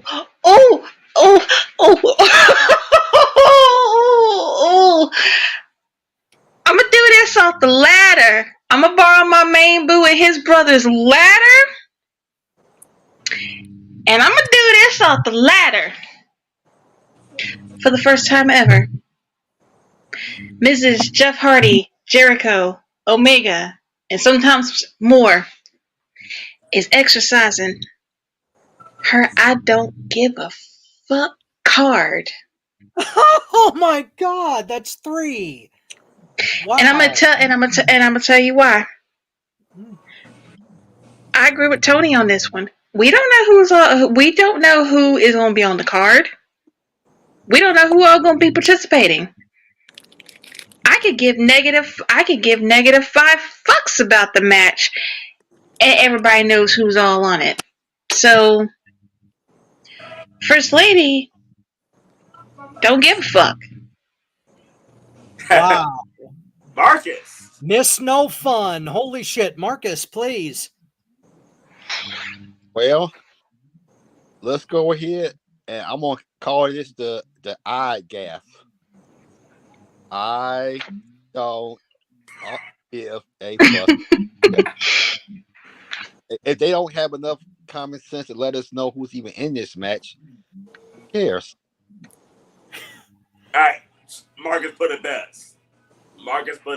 That is a first on FTW Future Focus. This is definitely a first. The first time I don't give a fuck is the first time we have 4 I don't give a fucks in this match.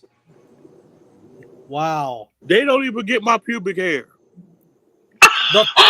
Oh! Thank you for joining us on FTW Future Focus. Holy crap! That was so well timed. Oh my God! I don't know if I can finish this now. That's what she said. Before we move on to the Thank next, you for joining us on FTW Future Focus. Oh my God! now before we move on, I just want to point out something to my mom. Because she did text me. I haven't had a thank you for joining us. The last 8-10 have not been me. Oh boy. Well, we knew it. I got a text from Mom and she wasn't happy, so I've been good. We knew it was going to be a rough show. Okay. Last chance match for the FTW title. Chris Jericho versus Hook. And since Ty is so excited, I want to go first. Let me go. You got it.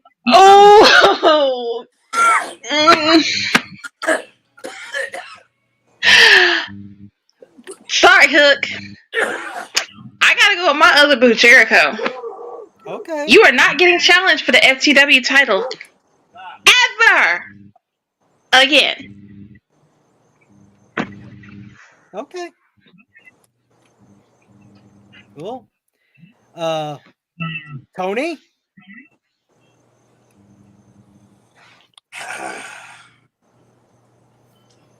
I'll be honest, guys. I'm at the point right now. I really give no fucks on this. But I'm not pulling that card. I pulled it for the first time ever today.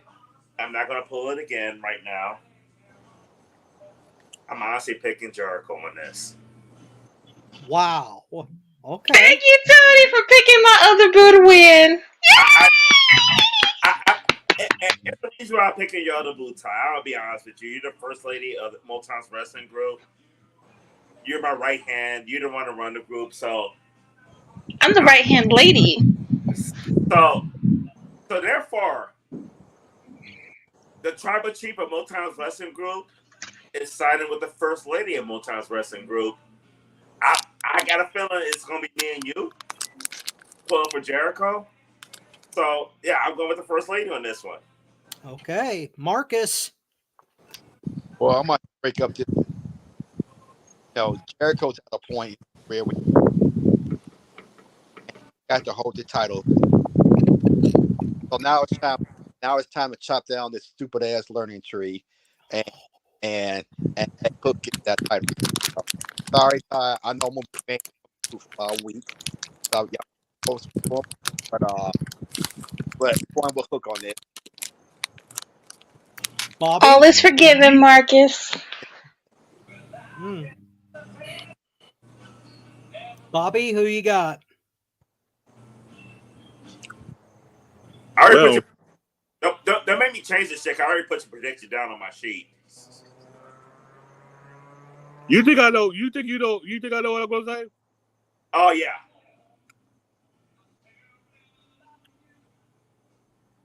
You're probably right. I know I'm right. Because for 2 times in a row, I don't give a fuck. Oh, good God. I don't. Okay. Hi, I'm sorry. Jericho's your boo. But the only boo he should be doing with you is Halloween. I'm sorry. I don't see what the fuck you see in that motherfucker. I think you need Obamacare. I think you need to hope. I think you need to hope old girl get in office so the Obamacare can continue. So you get your eyes checked. Get some glasses. Bifocals. Trifocals. Quadfocals. Quintuple focals. We don't even go to septuple focals. But I'm going to tell you this. Jericho, that man, that boy, that Jerichoholic, that I wish I could wrestle, but I can't wrestle myself out of a wet paper bag. That I wish I still had my ponytail, but I can't grow it out no more because I'm getting old. That I wish I could steal lion salt, but it's only a lie salt. You sit up here and be on the TV screen. That motherfucker needs to be on the YouTube channel. That motherfucker should not be on anybody's TV. Period. Hook, I hate doing it on your side, bro, because I think you got a lot of talent. But unfortunately, you've been sucked in by the leech. And the leech of professional, the leech of professional wrestling is Chris Jericho. I don't give a fuck. Fuck him.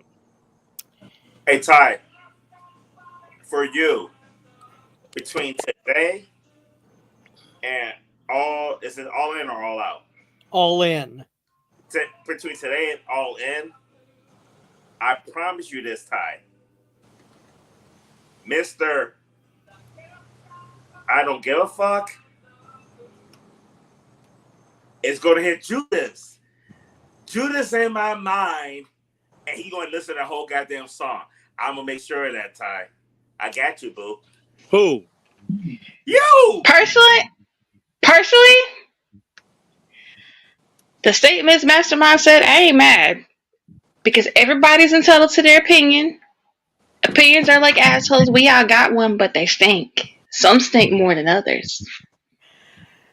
And on that note, I'm picking But but like I said, I have no hard feelings against the comments he said about my other boo Jericho. I was laughing a little bit.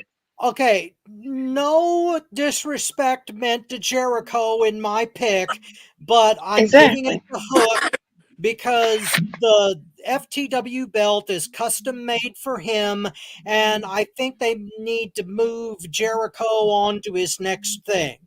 Which is retirement. Maybe not. Maybe they'll, maybe they'll let him be Road Warrior Jericho. Oh, God. I don't know. Oh, that's blasphemy. The point is, well, maybe it is, but we're talking about Chris Jericho here. He does everything he wants. My point here is that Hook needs to get back into a major role, and he needs a victory here, and that's why I'm picking it. Okay, hold on. Since we're talking about points, things that are hard and assholes.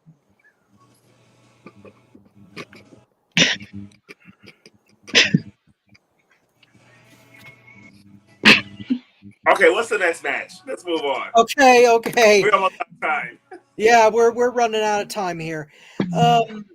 Next match is for the AEW Trios title, a big scramble. House of Black versus the Patriarchy versus the Bang Bang Gang versus a mystery team. Bobby, take it. It's who? House of Black and who? House of Black, the Patriarchy, which is Team Christian, the Bang Bang Gang, White and the Guns, and a mystery team yet to be announced.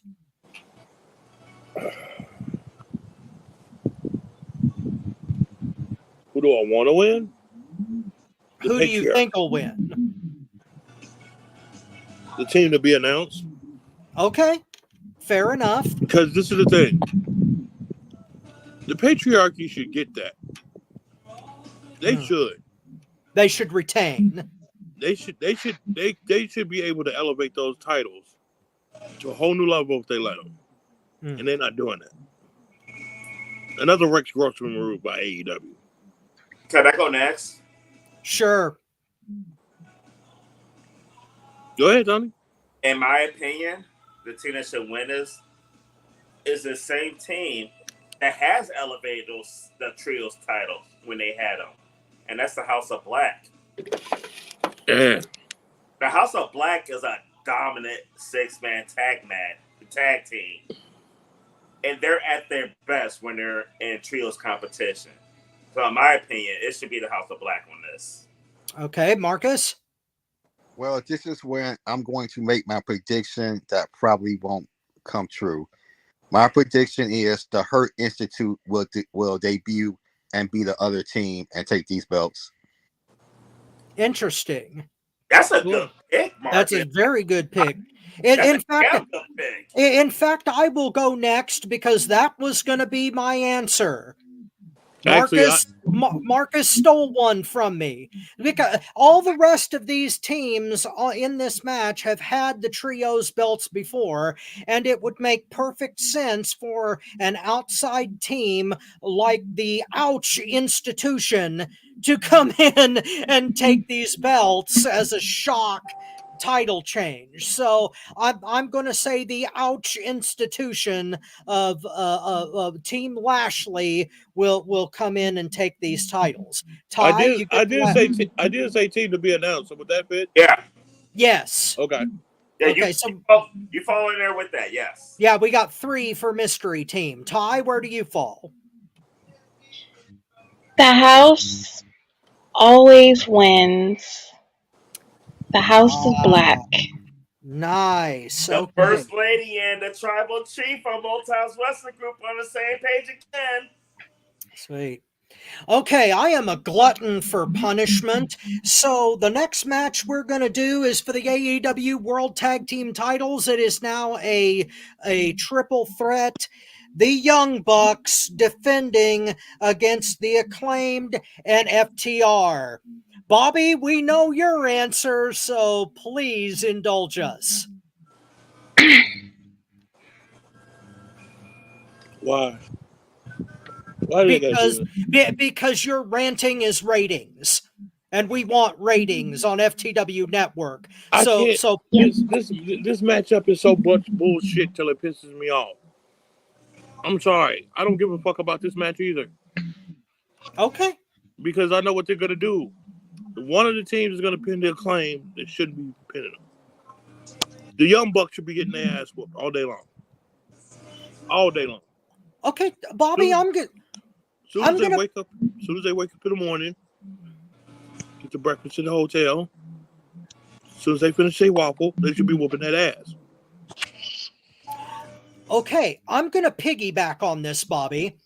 I am actually picking the Acclaimed to win this match. I hope so. I think that Caster and Bowens is in a position where the best creative choice that AEW could make would be for FTR to have the Bucks beat to a pulp, and the Acclaimed steal it from them and turn heel. That would be the most logical choice out of this entire match because of what they set up on Dynamite. So I am saying with a hopeful heart that the Acclaimed will get their second AEW World Tag title reign, and I'll let Marcus do it next. Oh, let's see. I'm going with the Acclaim with Dax Harwood taking the pin. Oh wow! Okay. Wow. We know it ain't gonna be the Young Bucks. Exactly. That's what I'm going with Harwood. Okay. Cool. Ty, what do you got? The Acclaimed. Holy crap! I started a trend. But I think at the end, FTR is probably gonna turn heel. Oh, okay. You think FTR is going heel? I think so. All right. Well, that does make logical sense. Motown, you're last. I got the Bucks jobbing in this one. To who? I think the Bucks are going to job to the only team in this match that they will be willing to job to, and that's the Acclaim. I think either Young Cluck 1 or Young Cluck 2 is going to take the pinfall to the Acclaim. So we all have hope but Bobby. No, Bobby's hoping for the Acclaim too. Well, yeah, but he said I don't give a fuck. He don't give a fuck though, but he's hoping the Acclaim. This is Bobby's chance to make it unanimous. All right, give me the fucking Acclaim. Okay. All right, we love you. I hope they win. I do hope they win, but I don't trust them motherfucking cluckheads. I don't think the Bucks would do the job to the FTR. I think they should. Duly noted.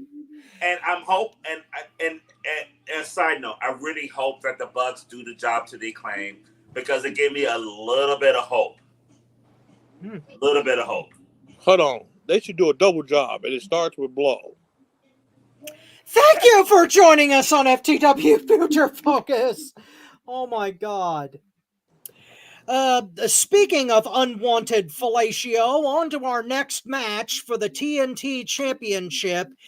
The Devil's most annoying turd, Jungle Black Jack Perry, defending against Darby Allin. And Ty, since you gave the best description of the fiery goat whack Jack Perry, I will give you the first dibs on this one. Who do you think gets the Oh, Darby, Darby? because I don't see the barbecue scapegoat Whack Perry retaining this. The devil's most annoying turd. Yeah, the devil's annoying. The devil's most annoying little shit. Well said. So that's one vote for Darby. Marcus. I don't want to do two. I don't give a fuck and break my own rule. So I'm gonna go with Darby as well, I guess. All right, Motown. Ah, God, I'm torn here because I've never done it. I don't give a fuck until this pay-per-view, and I really don't give a fuck about this match. To be honest with you, but this could be. Now, I could be wrong. But to the best of my knowledge, this is the first time in a one-on-one match that I'm picking Darby Allin. Okay. Actually, I think it is. Yeah, I never picked Darby. Like, him and Sting, Sting wins all the time. So, like, when he's teaming with Sting, it's an easy pick. I'm not a Darby fan at all. That motherfucker could live forever, die tomorrow. I give no shits. But on this match, pains me to say that I'm picking Darby. Hey, Bobby, you're poison. Yeah, and it's a fucked up ass poison. God. I hate saying this. And there's only one reason why I'm saying it. It's because this motherfucker is friends with these bitches. I hate to say it, but Jack Perry's walking out with that fucking title. As much as I want to puke, as much I want to take a shower after saying it. A scalding hot fucking shower while I'm in the corner sucking my thumb. I can't see them letting Perry lose to Darby Allin. Especially when Darby Allin was so cool with CM Punk. Sorry.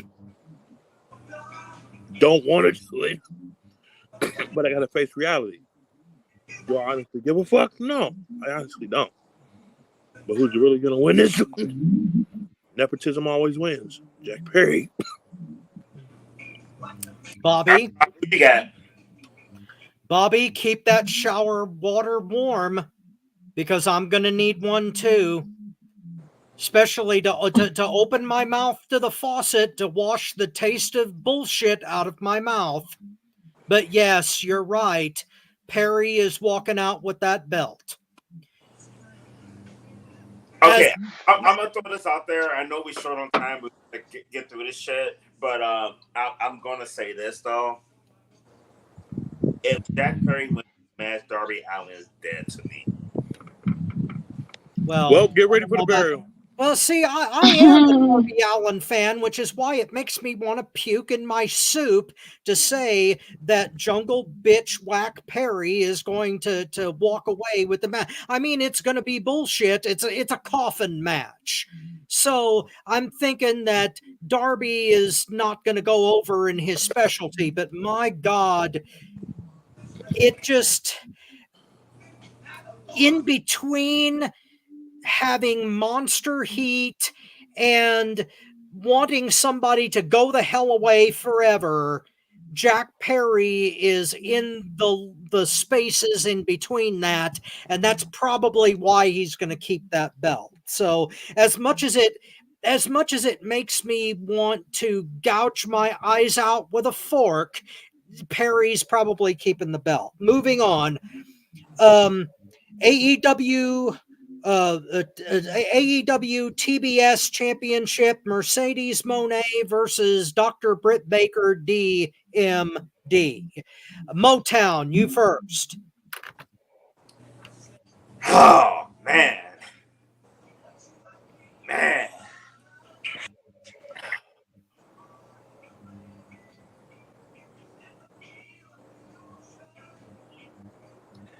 I hate this match. I'll be honest with you. I hate this match. Y'all know how I feel about Dr. Britt Baker, DMD. But you got a TBS Women's Championship match between two women who don't deserve the belt. I'm going to pick Britt Baker, but I really don't give a fuck. I really don't, like, I don't think either one of these women deserve this title. At this point, neither one really does. I'm giving it to Britt Baker because Mercedes Moné's AEW run has been horrific at best. And at least Britt Baker has been a staple in AEW, also being an AEW original. That's the only reason I picked Britt Baker, but I really don't give a fuck who wins this match. Marcus, I'll be honest with you. This should be a bra and panties match. Oh, I don't see this the dark side. I don't see this match being entertaining in the least bit. And Marcus should go after me because I don't know how he feels about it, but I don't see this being a good match at all. I don't give a fuck who wins this, but I'm picking Britt Baker. Well, Marcus, you got called on it. So what's your take here? Well, because again, I don't want to break my rules, so I didn't give a fuck on one show, and because Mercedes Moné pretty much has creative control for character, and off of Britt Baker's suspension, I don't see a way that Mercedes Moné loses this quick. So I'm going with Sasha Banks on this. All right, Ty. I don't give a fuck. That's two. Wait, and I will tell you why. I'm gonna tell you why I don't give a fuck about this match. I'm with Tony. Neither one of them don't deserve the belt. They don't deserve the Cartoon Network title. Both of them fight. Let me tell you this. Both of them fighting over it is like two women fighting over a man that ain't claiming neither one of them. Neither one of them deserved that fucking title. Preach! Jade Cargill was a better TBS champion than both of them bitches. Preach! Fine. But hopefully in this match we get cat fight! It's about to be your what? Girl fight? So you know what? I don't give a fuck about this match. And thank you for joining us on FTW Future Focus. What's conviction, Mrs. LaRusso? Oh, God. Oh, Bobby, if you please. Or if you don't, please. Let's look at the choices here.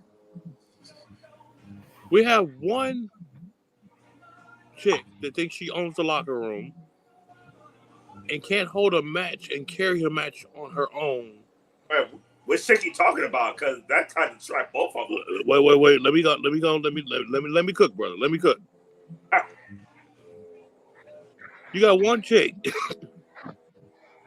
that can't carry a match.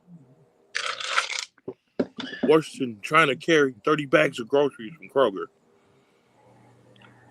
You got another chick that can't cut a promo if she had a buzzsaw, a knife, a hacksaw, and other cutting utensils that you could think of.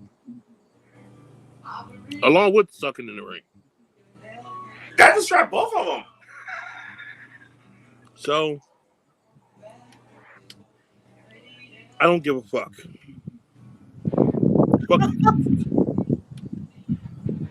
This is a record for a pay-per-view on I Don't Give a Fucks. Because we don't. There's at least like 4 or 5. For the record, I'm picking Mercedes Moné because she's got Camille to interfere. And it's too early for her to lose the belt.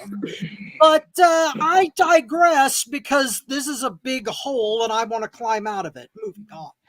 But just so you know, Rob, 3, 4, 5. We got 7. I don't know. 7.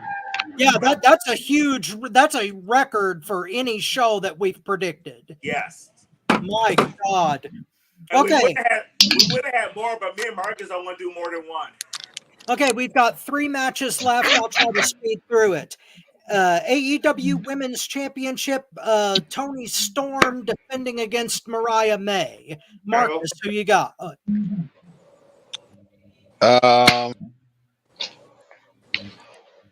I can't see them putting on a title, Mariah. I'm gonna stick with Toni Storm. Okay. Motown. I got Mariah May here. Okay. Ty. Can y'all let Mastermind go? I'm gonna go last. Okay, Mastermind. Who Mariah May. Okay. Who you got, Rob? Oh, I have Mariah May, and I'm praying that happens because I hate the timeout Toni Storm bullshit, and I want it to end as quickly as possible. And we may get that this time around. I hope and pray that this is the end of the timeless bullshit. Ty, go ahead. Before Ty go, though, I honestly love the Toni Storm gimmick. Time for Mariah May, though. Yeah. I just can't win today. Go ahead, Ty. The psycho glamour Mariah May. I'm sick of the Toni Storm, the timeless Toni Storm gimmick. I'm sick of that gimmick more than I'm sick of my new growth on my head. Okay. Damn. Cool. Okay, for the AEW American Championship, which I'm actually into, MJF defending against Will Ospreay. Bobby, who you got? Match of the fucking night. Yeah. I agree. Probably, yes. I Match agree. of the fucking night. Who's gonna win? I have no fucking clue though. I don't. Okay. So you're neutral on this. Yes. Okay. Motown. Man, this is so fucking hard to pick. Because I'm not going to be upset with either guy winning, though. But for time reason, I'm going to make this quick. I'm going to go with Will Ospreay. I think the way things have went, it'll be a feel-good moment, and it'll be his like, get back. I'm going Will. But if you ask me tomorrow, it might be MJF. Okay. Ty, what do you got? Dang. As much as I want Ospreay to get the belt back, I'm going to have to pick MJF. Okay. Marcus? Ospreay with your rubber match being All In a week later. Okay. All right. This match is the one that I am most looking forward to, obviously. I love the new American Championship, and I love the fact that MJF is like playing the xenophobic traditional storyline in reverse in England, playing the American heel against Ospreay.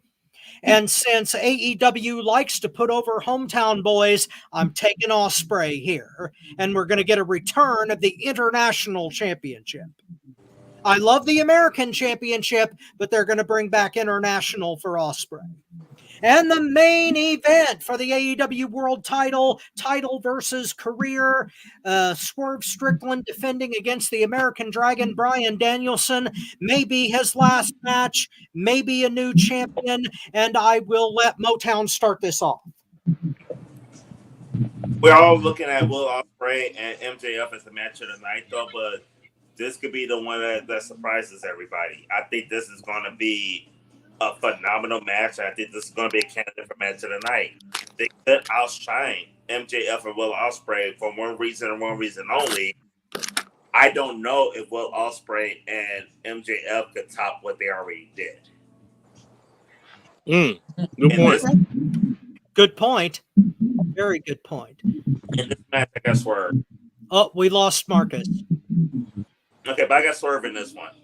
Okay. I think he's going to win a 5-star match here. Sweet. Okay. In the card display, I don't give a fuck. These two matches are going to those last two matches are going to steal the show. Yep. Marcus. This is actually, I think, match tonight, and I'm going with Swerve. Okay. Ty. I'm Team Swerve. Okay. Bobby.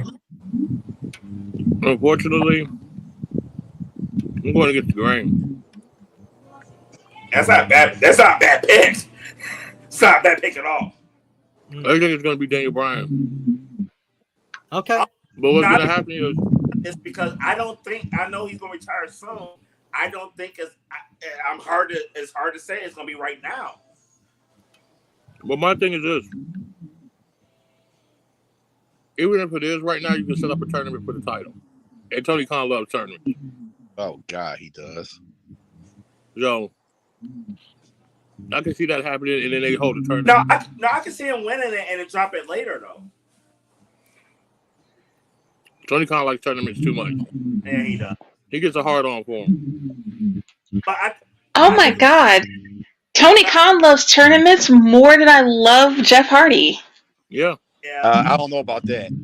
No, it is. Yeah. No, because I see Danielson's career, he should be a champion in AEW. He's been a champion everywhere he's been. And technically he will be. And that's why he's going to win, but then he's going to, have a tournament for the belt. And that's when Ospreay is going to come and get the belt during the tournament. So, Rob, who you got? Well, last but not least, I think I'm going to go with Swerve here. Bryan Danielson is a traditional guy. He's going to be the kind of guy who's going to put somebody over on the way out. And I agree. I think that he's ready and willing and able to put Swerve Strickland on the next tier. Yeah. And it will bring the ultimate credibility to his championship run. And I think if they end the show with Ospreay going over MJF and put this match in the middle, that it would be the ultimate two feel-good moments of the night. That bittersweet moment in the middle and that send the crowd home happy moment at the end. I think that Danielson is going to retire with grace after maybe a match of the year candidate, and Swerve's going to go over. With that, ladies and gentlemen, I believe we are out of time for this week's edition of FTW Future Focus. I think this was a fabulous show.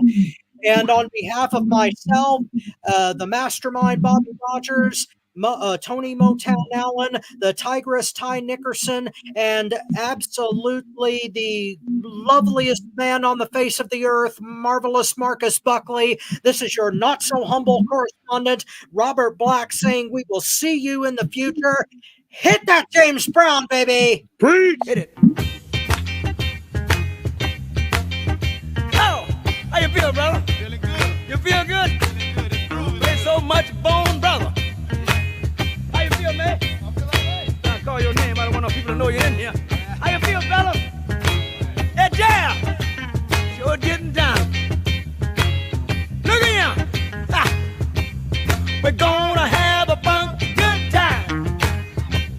We're gonna have a funky good time. We're gonna have a funky good time. We're gonna have a funky good time. Let's take 'em up, Fred. We gotta take you high, yeah. Ow! All right. You wanna do it again? You wanna do it again, huh? Yeah, let's do one more time. We gotta take you high.